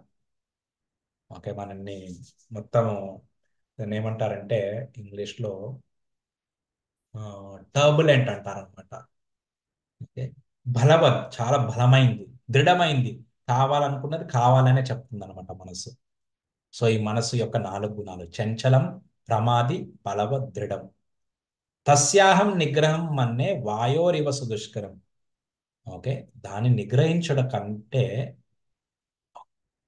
వాయువుని నిగ్రహించడం చాలా తేలిక అని చెప్తున్నాడు అర్జునుడు. అంటే అర్జునుడు ఏం చెప్తున్నాడు, వాయువు, ఓకే, ఉత్తరం నుండి దక్షిణంకి వెళ్తుంది అనుకో, దాని దక్షిణం నుండి ఉత్తరానికి పంపించవచ్చు. ఆ రకంగా నేను చేయగలుగుతాను, కానీ దాని దిశని మార్చగలుగుతాను, కానీ మనస్సుని నిగ్రహించడం నా వల్ల కాదయ్యా అంటున్నాను. ఆయన దగ్గర అన్ని అస్త్రాలు ఉన్నాయి, వాయవ్య అస్త్రం అంటారు. ఓకే, వాయు అస్త్రం. సో దాంతోని వాయువు అంటే ఉత్తరం నుండి దక్షిణం వైపు వస్తుంటే ఈయన వాయు అస్త్రం వదిలేసి దాని దక్షిణం నుండి ఉత్తరానికి పంపించవచ్చు.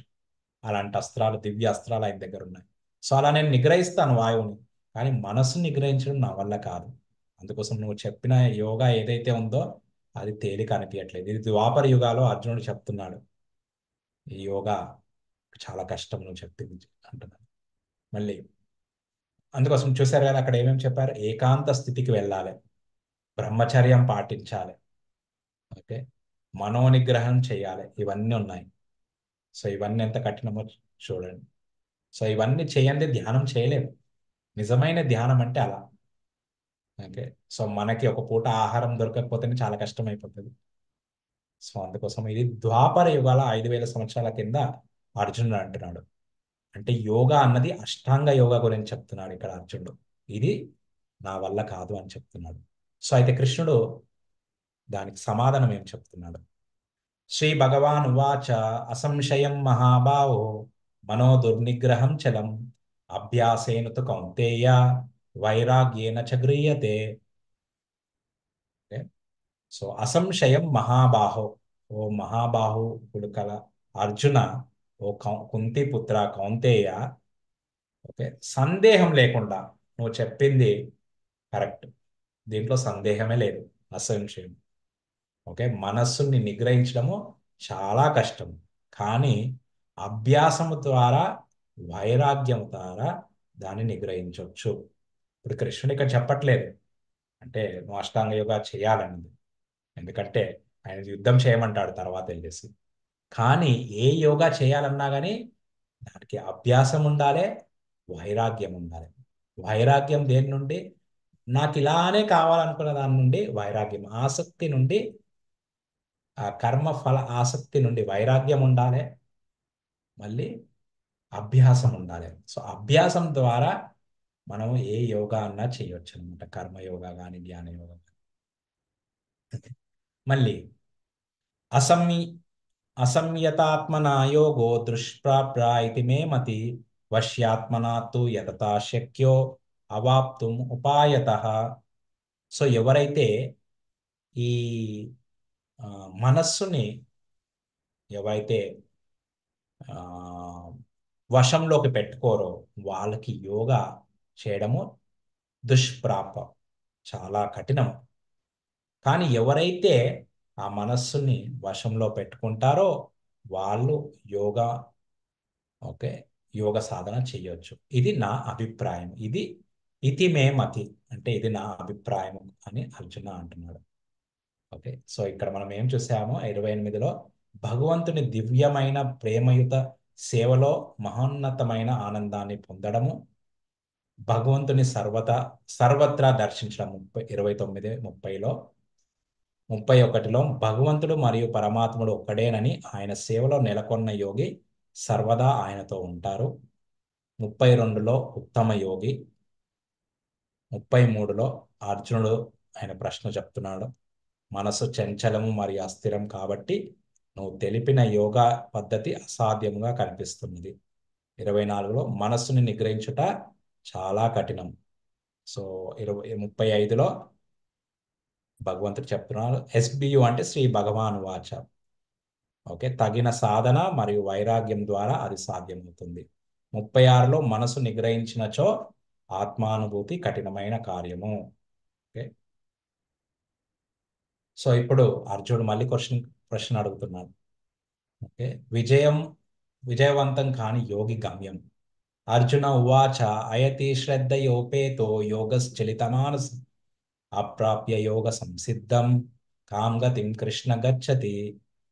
ఓ కృష్ణ, ఓకే, మొదట శ్రద్ధతో ఈ యోగ సాధన, ఓకే, ఈ ఆధ్యాత్మిక ఆ, పద్ధతి తీసుకున్న అతను తర్వాత యోగశ్చలిత మానస, అతను ఆ ఆ ఆ పాత నుండి, అదైతే ఆ విధి నుండి, ఈ ఆధ్యాత్మిక విధి నుండి తప్పుకుంటే, అయతి అంటే భ్రష్టుడైపోతే, ఓకే, అతని గతి ఏమిటి? అప్రాప్య యోగ సంసిద్ధి అంటే సిద్ధి పొందకపోతే, ఆ యోగాలో సిద్ధి పొందకపోతే అతని గతి ఏంటి కృష్ణ అని అడుగుతున్నాను. ఓకే, ఇంకేం అడుగుతున్నాడు? కచ్చిన్నో భయ విభ్రష్టో అచ్ఛిన్న భ్రమివ నశ్యతి అప్రతిష్టోపి అప్రతిష్టో మహాబాహో విమూఢో బ్రహ్మనిపతి. ఓ మహాబాహుల కలవాడ కృష్ణ, బ్రహ్మణపతి, ఈ ఆధ్యాత్మిక పథంలో, ఓకే, విమూఢో, ఎవరైతే పతనం చెందుతారో అతని గతి ఏమవుతుంది అంటే అతను ఇటు భౌతికంలో కచ్చిన్ ఉభయ అంటే రెండు, ఇటు భౌతికంలో సిద్ధి పొందక అటు ఆధ్యాత్మికలో సిద్ధి పొందక ఒక మేఘం లాగా, ఓకే, ఏమంటారు, విభ్రష్టో చిన్నాభ్రం.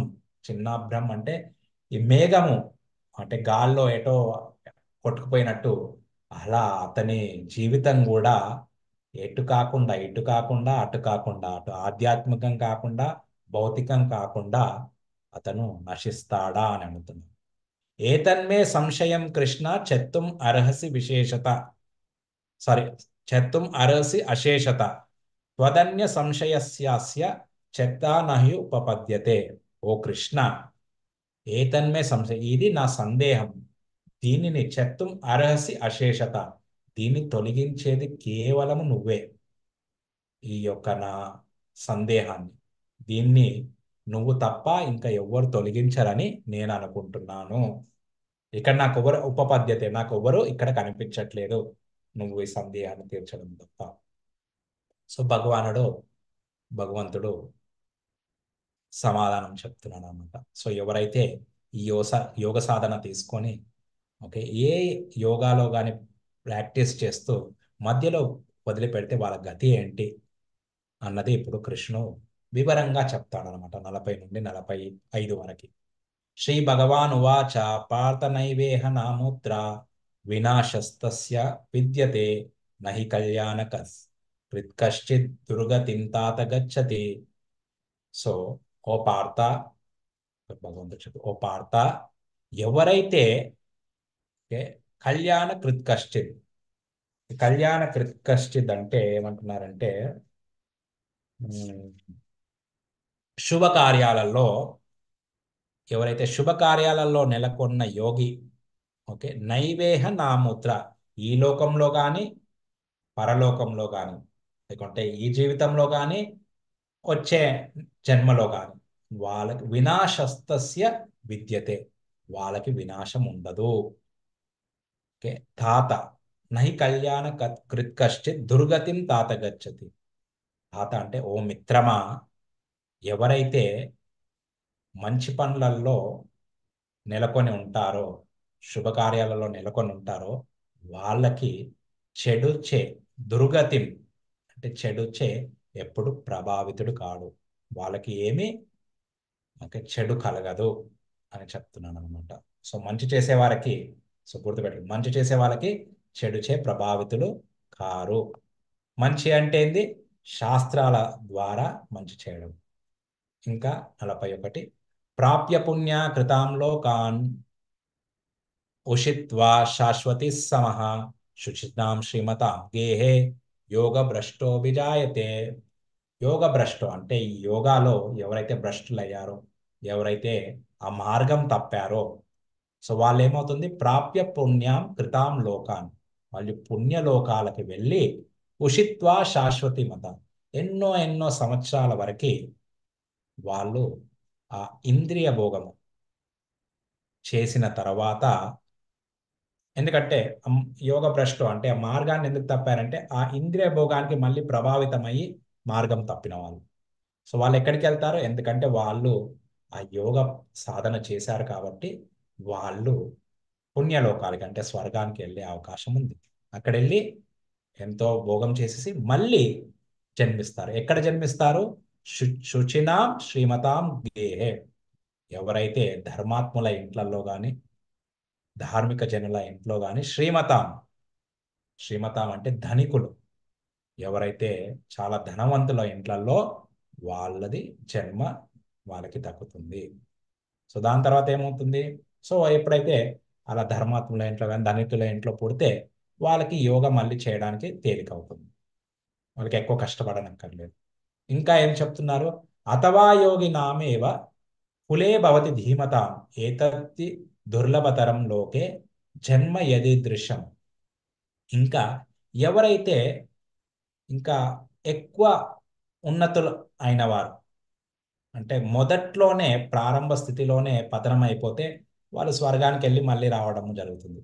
కానీ ఎక్కువ సాధన చేసి, ఓకే, వాళ్ళది పతనం అయిపోతే వాళ్ళు కులే భవతి ధీమత, అంటే చాలా ఆ, పెద్ద యోగుల ఇంట్లో, అంటే ఇంకా పెద్ద భక్తుల ఇంట్లో వీళ్ళది జన్మ దక్కుతుందన్నమాట, అలాంటి జీవులకి.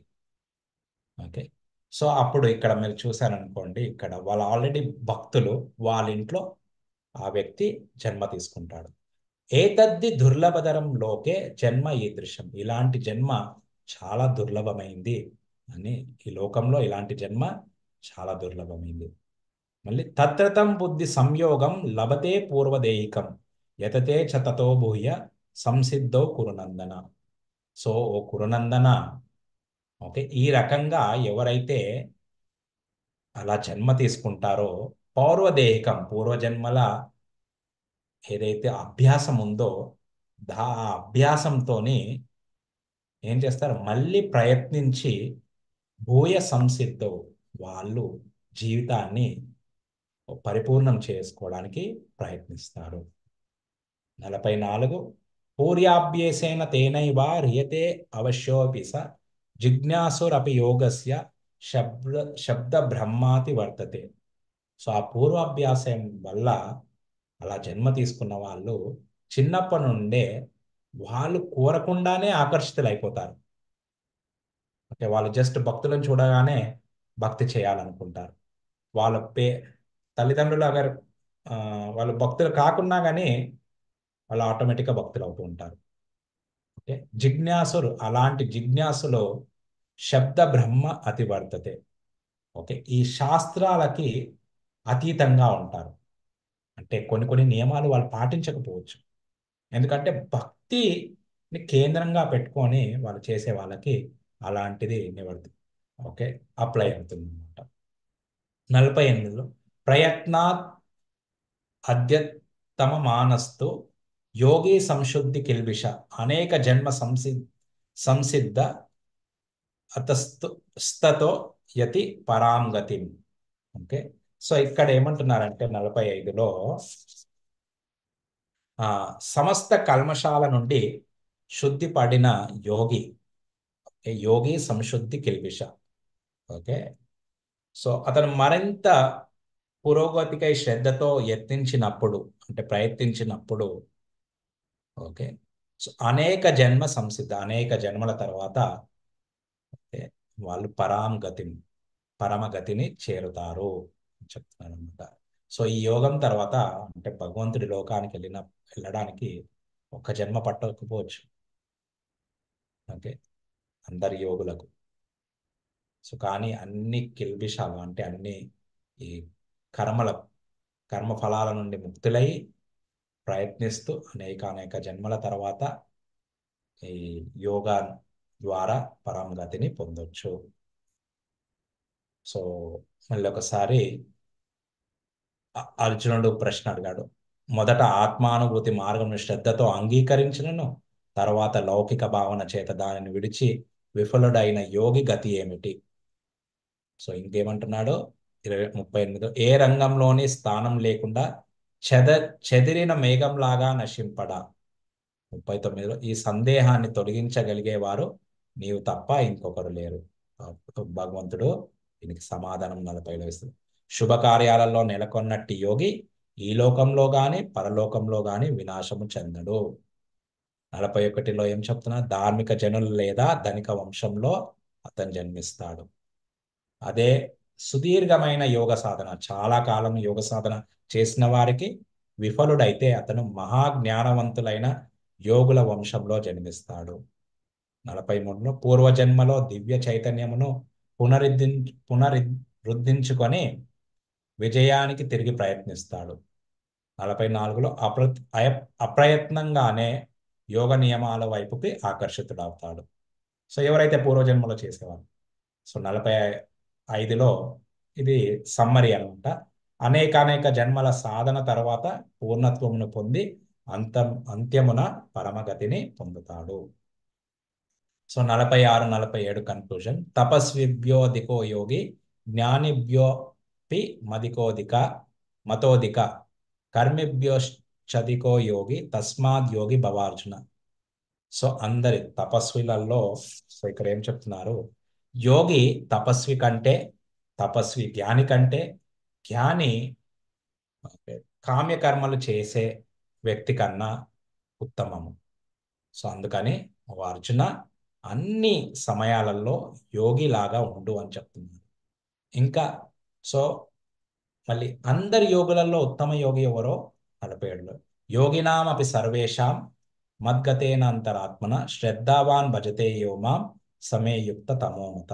సో ఇక్కడ ఏమంటారన్నారు కృష్ణుడు, ఎవరైతే శ్రద్ధతో, ఓకే, ఆ, మద్గ శ్రద్ధావాన్ భజతే యోమాం, శ్రద్ధతో మద్గతేన అంతరాత్మన, నన్ను ఎప్పుడు వాళ్ళ మనసులలో ధ్యానిస్తూ భజతే యోమాం, నాకు భక్తి చేస్తారో, భజతే అంటే భక్తి సేవ, భగవంతుడికి సేవ చేస్తారో, ఓకే, ఓకే, వాళ్ళు యోగినాం అపి సర్వేషాం, అందరి యోగిలలో సమే యుక్త తమో ఉత్తమ, యుక్త తమో అంటే అందరి యోగులలో పరమయోగి, ఇది మత, యుక్త తమో మత, ఇది నా అభిప్రాయం. సో అందరి యోగుల గురించి చెప్పేసి ఇక్కడ మీరు చూశారు కదా. సో కర్మకాండ ఇదంతా ఒకటే, ఇది యోగ నిచ్చెన అంటారు. ఓకే, సో ఒకటే మార్గం అన్నమాట. సో కర్మయోగ కర్మకాండ కన్నా పై స్థితిలో, కర్మయోగ కన్నా ఇది కర్మయోగ సపోజ్ భగవంతుడు కృష్ణుడి కాకుండా అది ఏదో దైవానికి అని అనుకున్నప్పుడు అది కిందికి వచ్చేస్తుంది. సో కర్మయోగ కన్నా జ్ఞానయోగం, జ్ఞానయోగంలో ఏమి భౌతిక కోరికలు లేనివాడే జ్ఞానయోగ చేయొచ్చు. దానికి ఇంకా పైకి వెళ్తే ధ్యానయోగము. సో ఇక్కడ మనం చూసాము, అందుకోసం 3వ అధ్యాయంలో కర్మయోగం వచ్చింది, 4లో జ్ఞానయోగ, 5లో 2 కర్మ జ్ఞాన 2 కలిపేసి కర్మ సన్యాస యోగ అంటారు. 6వ అధ్యాయం ధ్యాన యోగ. సో ధ్యాన యోగ కన్క్లూజన్ లో కృష్ణుడు భక్తుడు ఉత్తముడు అని చెప్తున్నాడు, భక్తి యోగ. సో ఈ భక్తి యోగాలో ఆల్రెడీ ధ్యానం ఉంటది, జ్ఞానం ఉంటది, కర్మలు ఉంటాయి, కానీ భగవంతుడి ప్రసన్నం కోసము అవి చేస్తున్నారు.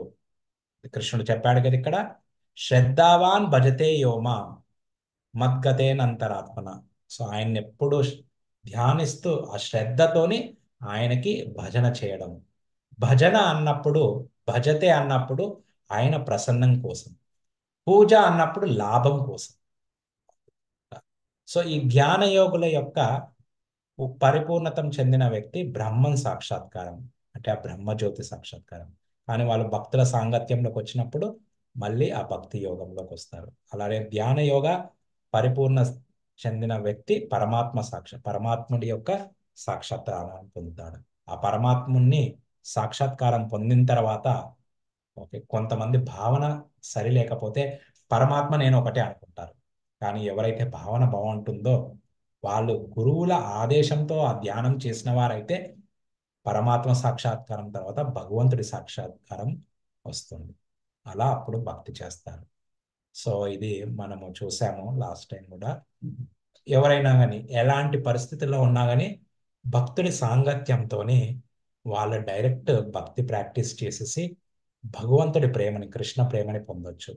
ఆ చూసిన వాళ్ళు మరిగారి, అతను ఆ అన్ని వికర్మలే చేస్తున్నాడు, అన్ని పాపాలే చేస్తున్నాడు. సో అందుకోసము 4వ అధ్యాయంలో చెప్పారు, ఎంత పెద్ద పాపాత్ముడైనా కానీ ఈ గురువు నుండి జ్ఞానాన్ని పొందితే అతను ఉత్తమ భక్తుడు అవ్వచ్చు. అలా మురుగారి నారద ముని నుండి పొందారు. పురంజన, ఆయన రాజు అని కర్మకాండ అంటే ఫలాన్ని ఆశిస్తూ అన్ని యజ్ఞాలు చేసేవాడు. అతను కూడా నారద ముని యొక్క సాంగత్యంతోనే భక్తుడయ్యాడు. అలానే జ్ఞానయోగులలో చతుష్కుమారులు, ఓకే, వాళ్ళు సిద్ధులు జ్ఞానయోగిలు. సో వాళ్ళు తులసి, భగవంతుడికి అర్పించిన తులసి అంటే భక్తురాలు, ఓకే, ఆ వాసన సుగంధము చూసేసి వాళ్ళు భగవంతుడికి భక్తులైపోయారు.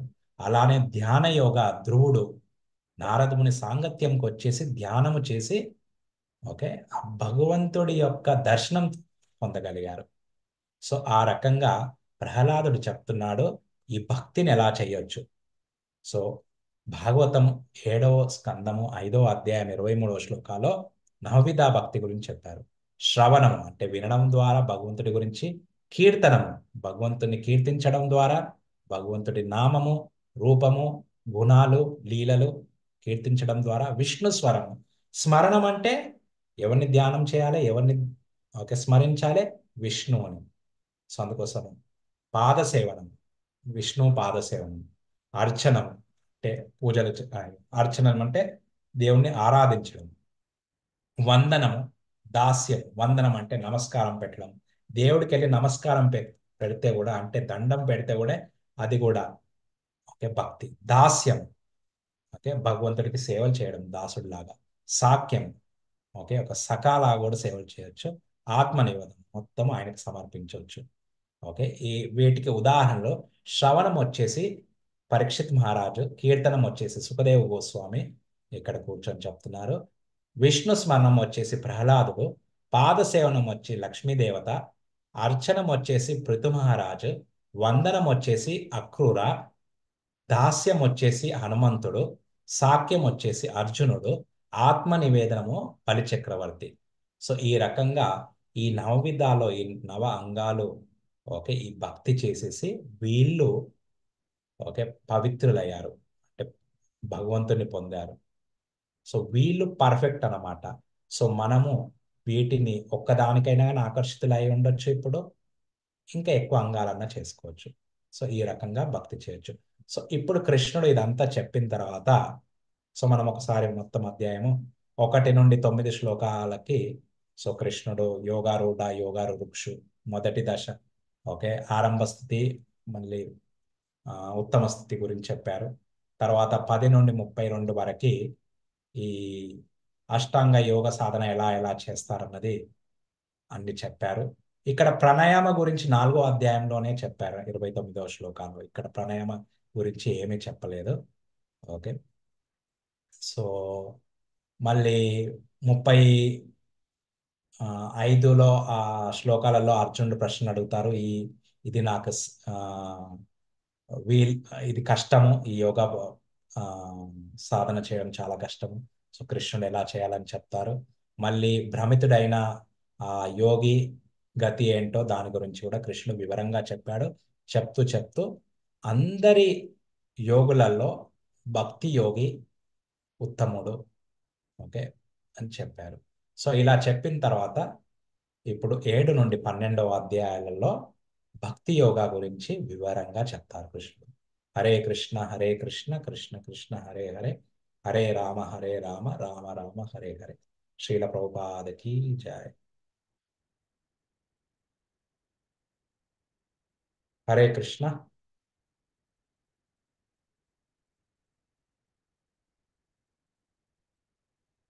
అర్చన అంటే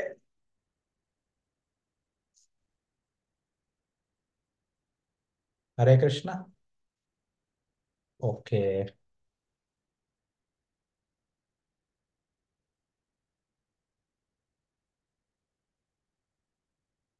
ఏమైనా ప్రశ్నలు ఉన్నాయా?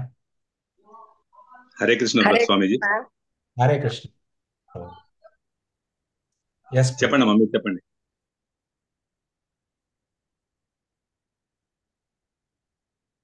ప్రసాద్ నువ్వు చెప్పు, అడుగు, తర్వాత నేను అడుగుతానులే.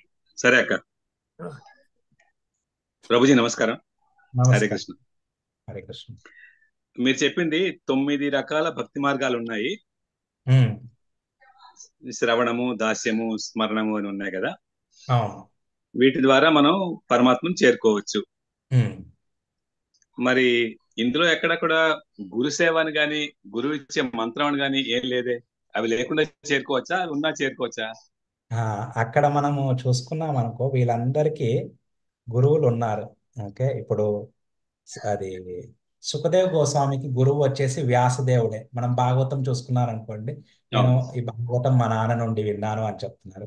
సుఖదేవ్ గోస్వామికి గురువు వచ్చేసి పరీక్ష పరీక్ష సారీ పరీక్షిత్ మహారాజ్కి గురువు వచ్చేసి సుఖదేవ్ గోస్వామి.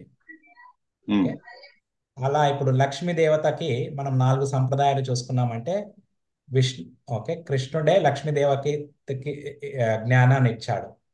ఆ జ్ఞానమే శ్రీ సంప్రదాయం లాగా వచ్చింది. లక్ష్మీ సంప్రదాయం అంటే శ్రీ సంప్రదాయం. మన తిరుపతిలో వీళ్ళందరూ చూసిన శ్రీ వైష్ణవులు.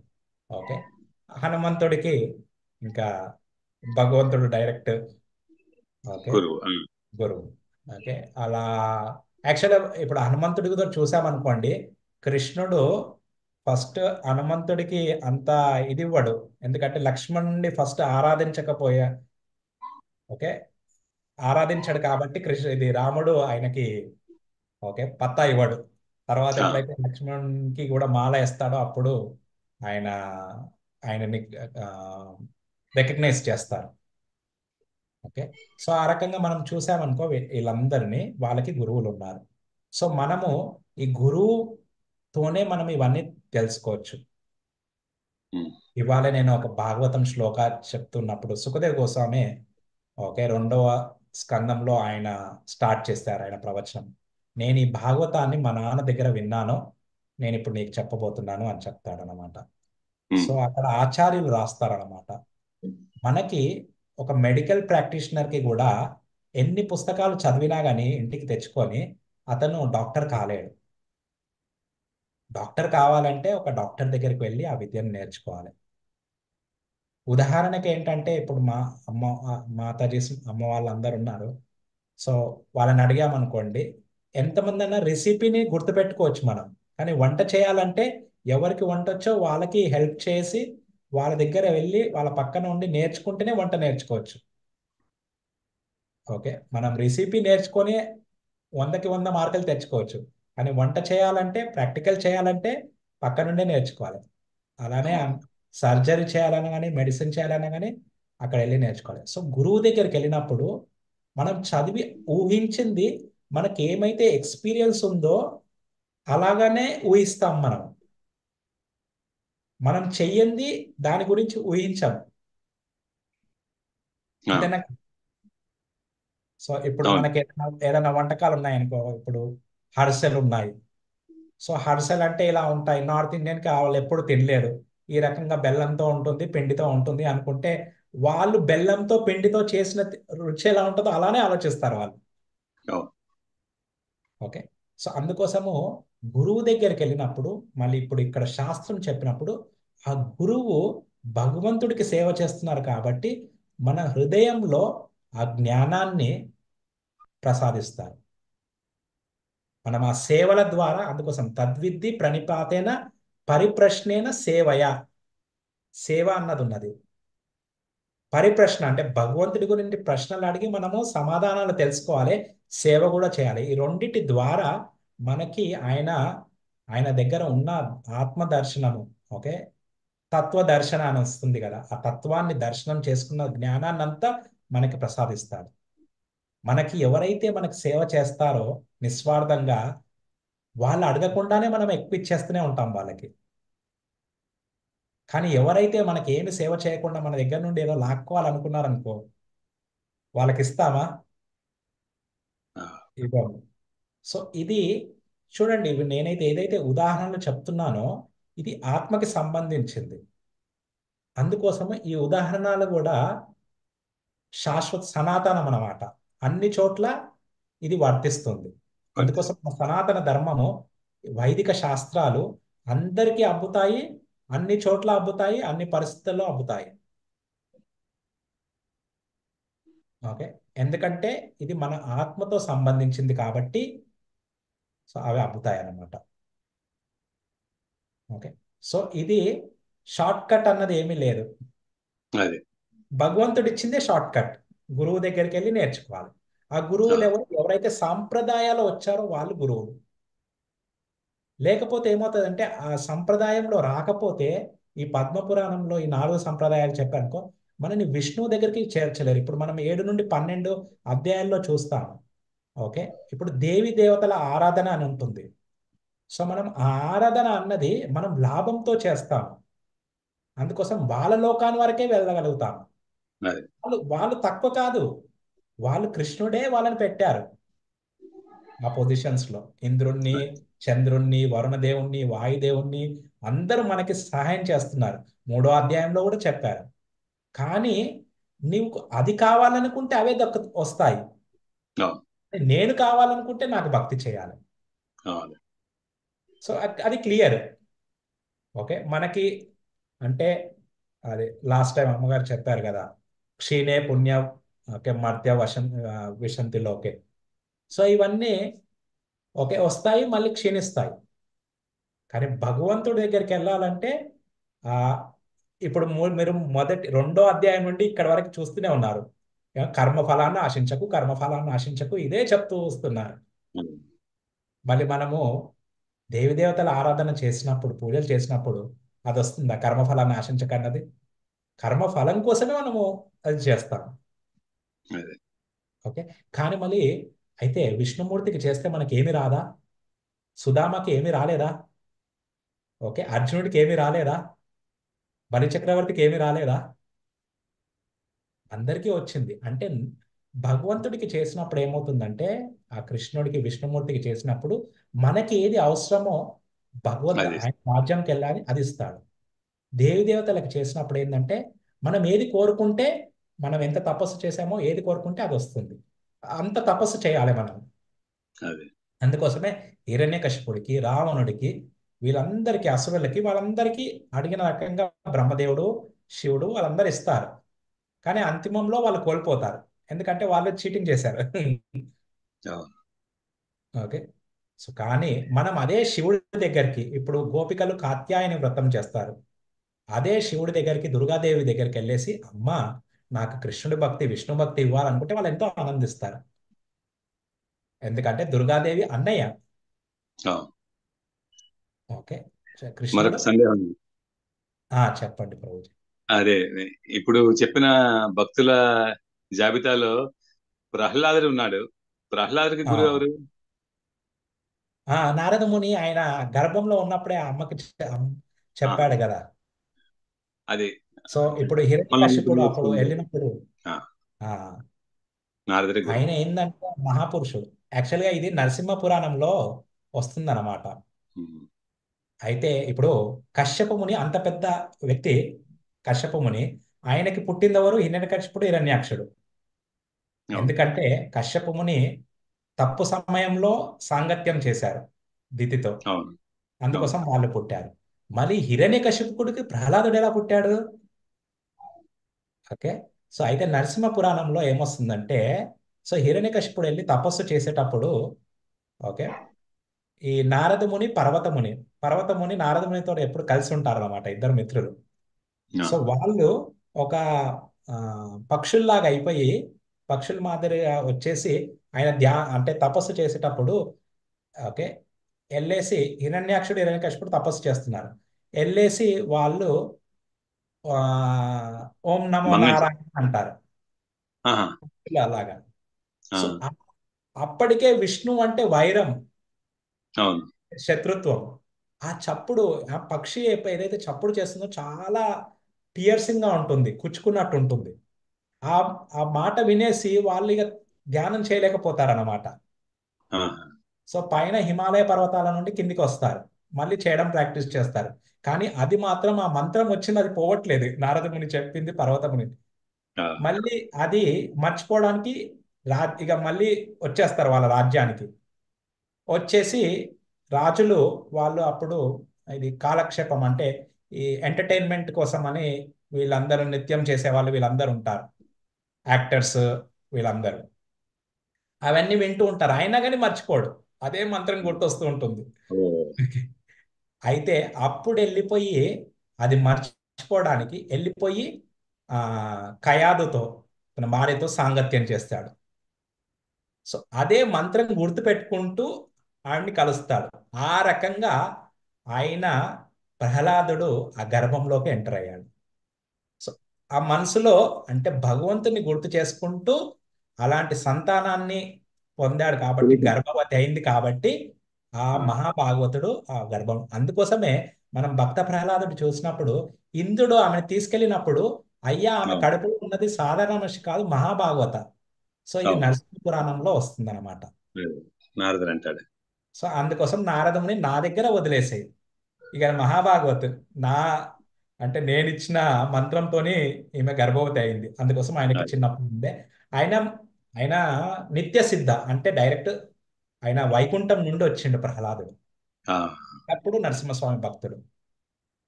సో అందుకోసం ఆ రకంగా ప్రహ్లాదుడు అంటే ఆయన గురువు దగ్గర నుండి శిక్ష తీసుకున్నాడు. అంటే ఇప్పుడు ఇది గర్భధాన సంస్కారం అంటారు కదా. సో అదే. గర్భధాన సంస్కారం కూడా పర్ఫెక్ట్ అయింది అనమాట. అందుకోసము మీకు కొద్దిగా పెద్దగా చెప్పాను అనుకుంటా. చాలా సంతోషం గురించి. హరే హరే కృష్ణ. కృష్ణ.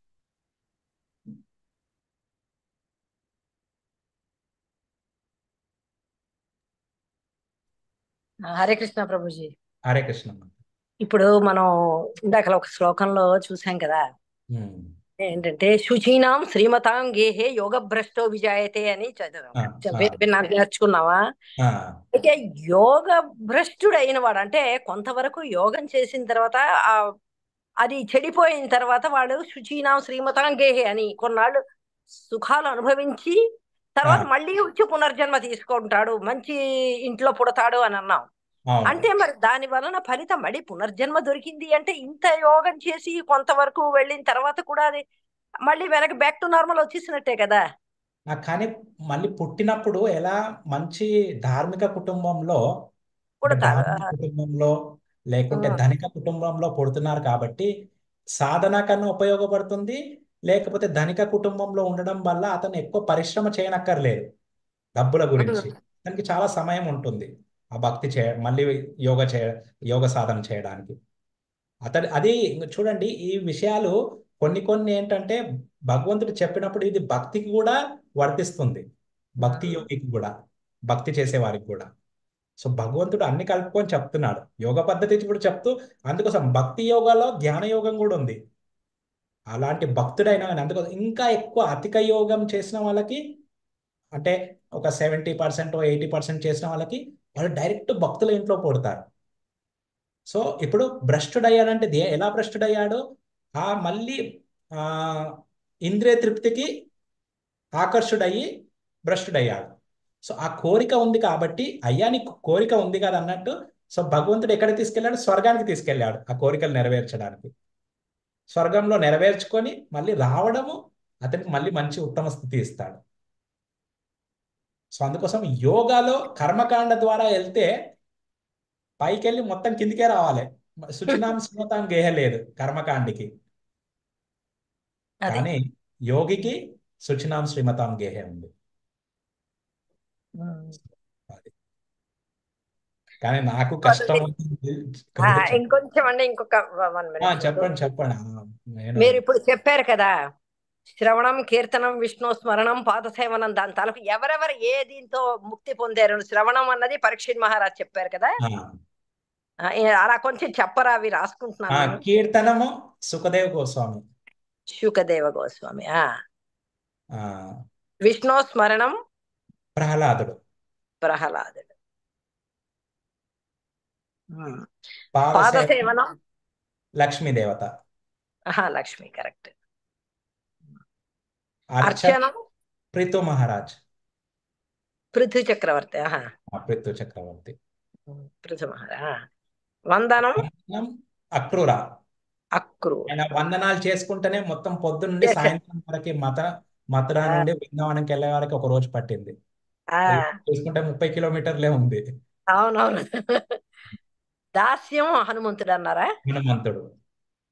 సాక్యం అర్జునుడు. అర్జునుడు. ఆత్మ నివేదనం బలిచక్రవర్తి. బలిచక్రవర్తి. కరెక్ట్, సరిపోయిందండి. అండ్ ఇవి 9 అంబరీషుడు. ఆత్మ నివేదనం అంబరీషుడా? కాదు, ఆత్మ నివేదనం బలి చక్రవర్తి. బలిచక్రవర్తి. ఆ మళ్ళీ అన్నిటికీ పర్ఫెక్ట్ ఏంటంటే ఇది అంబరీష్. మొత్తం 9కి. 9కి అంబరీష్. అందుకోసం టోటల్. ఆయనకి వస్తుంది కదా, ఆ వైకు వాచాసి వైకుంఠ గుణాను వర్ణనే. అందుకోసం ఆయన మొత్తము ఏమంటారు, రాజభవనాన్ని అన్నిట్లలో మందిరాలే ఉండేటి అన్నమాట. అందుకోసం ఆయన గురించి స్వయంగా దుర్వాసముని శపిస్తే ఆ చక్రం ఆయన వెనకాల సుదర్శన చక్రం వెళ్తుంది కదా. అవునవును. సో సో అందుకోసము ఇక్కడ యోగి పెద్దన అంటే బ్రహ్మచారి సన్యాసి పెద్దన అన్నది కాదు. భక్తిలో అంబరీష్ మహారాజ్ ఒక గృహస్థ. ఆయనకి ఎంతో మంది భార్యలు ఉన్నారు, కానీ అందరికన్నా చిన్న భార్యను ఎక్కువ ఆయన ప్రేమించేవారు, ఎక్కువ సమయం ఇచ్చేవారు.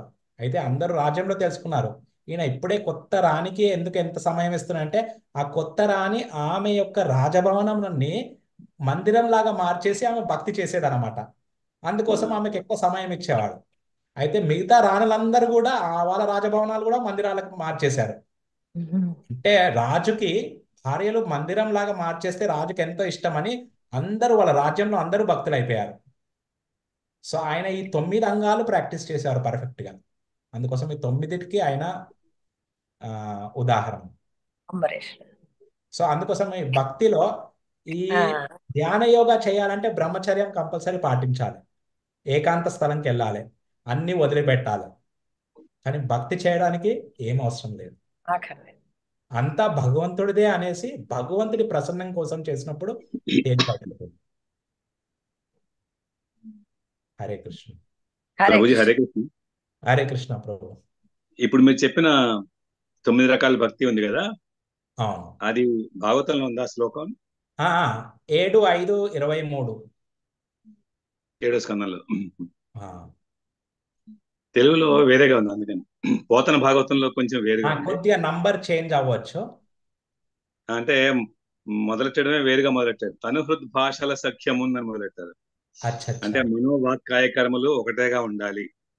తనుహృద్ భాషల సఖ్యమున్ శ్రవణమున్ దాసత్వమున్ వందనార్చనములు సేవయు ఆత్మలో ఎరుకయున్ సంకీర్తనలు చింతనంబను ఈ 9 భక్తి మార్గములు అంటాడు. అచ్చా. ఇంకా ఈ 9లో 8 సరిపోయాయి మూలంతో. ఈ తనుహృద్ భాషల సఖ్యము అంటే మనోవాక్ కాయకర్మల్ని ఒకే విధంగా ఉంచాలి అనే మాట మాత్రం మూలంలో లేదు, అది పోతన గారు రాశారు. ఓ, అది మేబీ ఆత్మనివేదంలోకి వస్తుందేమో. మరి ఏమో మరి, ఒక్కొక్కటి మనస్సు చూడాలి అప్పుడు. ఏమంటున్నారు కదా మీరే, మనస్సు ఓకే, తనుహృద్ భాషల శరీరము సఖ్యము, ఆత్మ ఓకే. సో దాసత్వమున్ వందన అర్చనములు సేవయు ఆత్మలో ఎరుకయున్, ఆత్మలో ఎరుకని చెప్పారు. ఓకే. ఆత్మ సంకీర్తనలు చింతనంబు, అదే అది చూడాలి. పోతనగా చెప్తున్నారు. కొద్దిగా తేడా ఉందంటే. ఆ, సరే, హరే కృష్ణ అండి. హరే కృష్ణ. ఇంకా ఎవరికన్నా?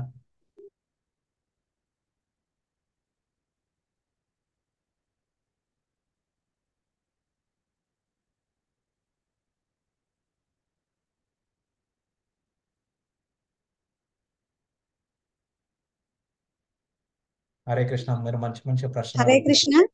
హరే కృష్ణ అమ్మ, చెప్పండి. ప్రభు, అంటే ఆ, ఇప్పుడు మీరు చెప్పేది ప్రతి ఒక్కటి యూట్యూబ్ లో వస్తుందా? అమ్మ అమ్మ లింక్ పెడుతున్నాను. ఆ, రామ్ అంటే లక్ష్మణ్ ఇప్పుడు ఈ ఇస్కాన్ పలాసాలో లైవ్ లో ఉంది ఇప్పుడు. నేను పెట్టేస్తానమ్మా, రామ్ లక్ష్మణ్ రావుకి పంపుతాను. ఓకే, ఓకే, ఫార్వర్డ్ చేయమని చెప్పు అంటే Ram Laxman. Every week the పంపియండి ప్రభు, ఎందుకంటే ఉమ్, ఎక్కడైనా 1 నిమిషం 2 నిమిషాలు మిస్టేక్స్ అయినా మీరు చెప్పే ఇంపార్టెంట్ పాయింట్స్ మేము కూడా రాసుకోవడానికి, మళ్ళీ ఒకసారి వినడానికి. అమ్మా కంపల్సరీ. మీరు ఇంకోటి ఏం చేయండి అంటే, మీకు కొద్దిగా త్వరగా కావాలనుకుంటే అది స్పీడ్ పెంచేయచ్చు, 1.25 1.5 అట్లా పెట్టుకొని కూడా వినొచ్చు. అంటే ఓకే, అందరికీ అన్ని చెప్తున్నాను నేను. ఎవరికన్నా అంటే మంచిగా, అంటే కొద్దిగా నా తెలుగు స్లోగా ఉంటుంది. సో పర్లేదు ప్రభు, మంచిగా చెప్తున్నారు. అదే మళ్ళీ ఒకసారి విని పాయింట్ వైజ్ గా రాసుకోవడానికి. ఇందాక ఒక మాతాజీ రాసుకున్నారు కదా, అమ్మా. అంటే మేము కరెక్ట్ గా టయానికి అందుబాటులో పెన్ను పెన్సిల్ అవన్నీ పెట్టుకోగా మళ్ళీ అవునవును. నెక్స్ట్ టైం వినుకుంటూ అవును. రాసుకోవచ్చు అని లక్ష్మణ్ ప్రభు చెప్పేదైతే రాసుకుంటూనే ఉన్నాము.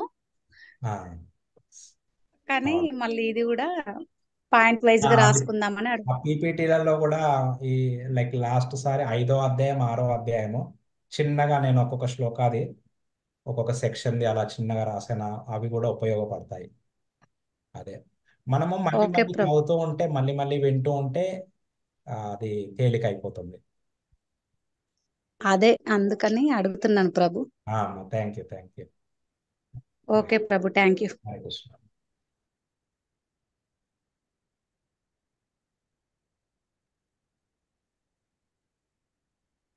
హరే కృష్ణ.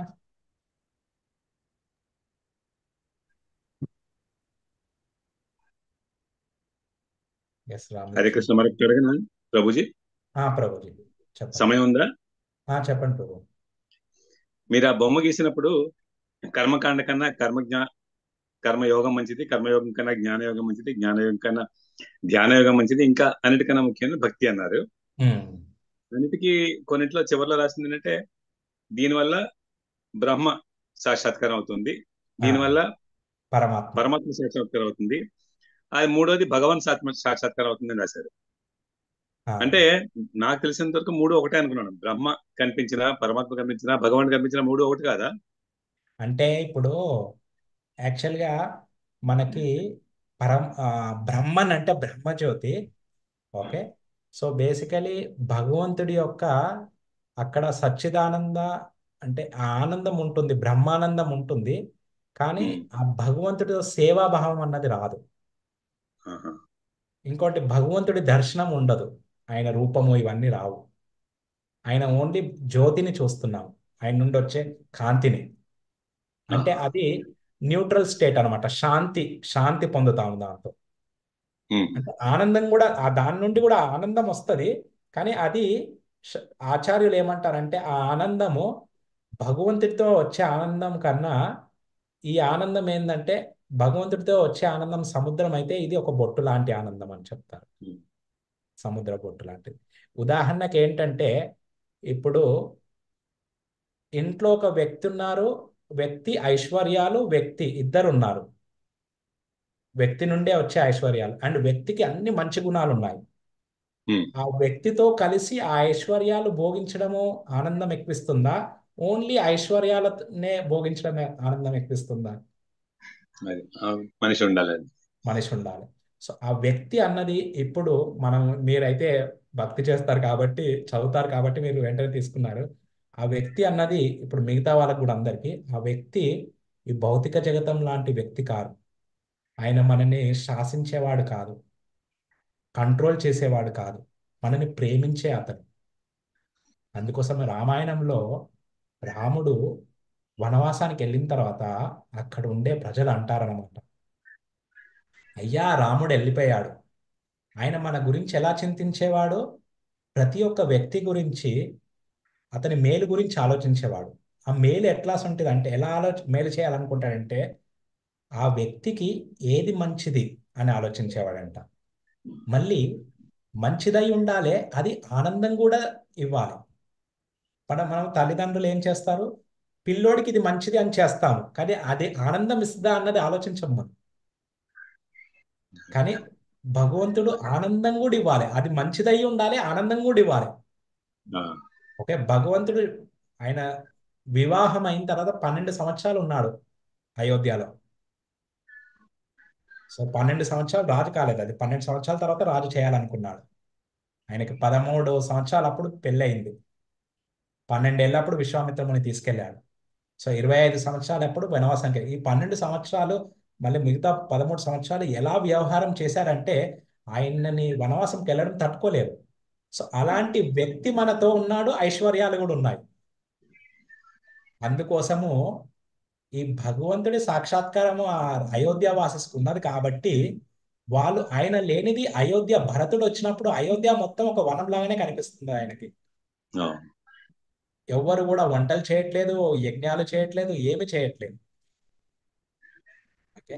సో అందుకోసము ఆ భగవంతుడు సాక్షాత్కారం అన్నది పెద్దది అవుతుంది. అనేది. పరమాత్ముడికి వచ్చినప్పుడు ఏందవుతుందంటే దర్శనం అవుతుంది, కానీ అక్కడ ఏంటంటే ఓన్లీ దర్శనం అయింది, ఆ సేవ అన్నది అవన్నీ ఏమీ వార్తాలాపం ఏం కాలేదు. ఓ, ఓన్లీ ఆయన రూపం దర్శించాలి. ఇప్పుడు అందుకోసం మనం వెళ్ళి దేవుణ్ణి దర్శిస్తున్నాం మనం, కానీ మనతో మాట్లాడలేదు కాబట్టి అందుకోసం మనము ఒక్కొక్కసారి మిస్ అయిపోతూ ఉంటాము. మన తల్లిదండ్రులు ఎక్కువ మనకి హృదయంలో ఉంటారు దేవుడి కన్నా, ఎందుకంటే వాళ్ళు సేవలు చేశారు కాబట్టి మనకి. భగవంతుడితో మనం ఆ సేవాభావం అవన్నీ ఇచ్చిపుచ్చుకోవడాలు చేయలేం కాబట్టి మనల్ని ఆ ఆనందము, ఆ భక్తి ఆనందాన్ని ఇంకా పొందలేం మనం. హరే కృష్ణ. ఇది జస్ట్ అది నేను. చక్కగా చెప్పారండి. హరే కృష్ణ. హరే కృష్ణ.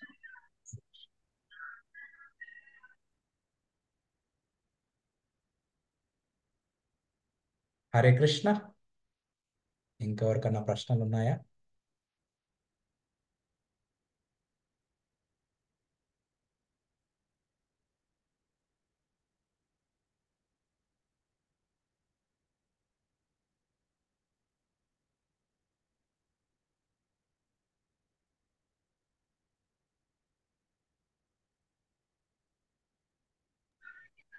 ఎవరు లేకుంటే ఆపేద్దాం. ఆపేద్దాము ఒక్క నిమిషం.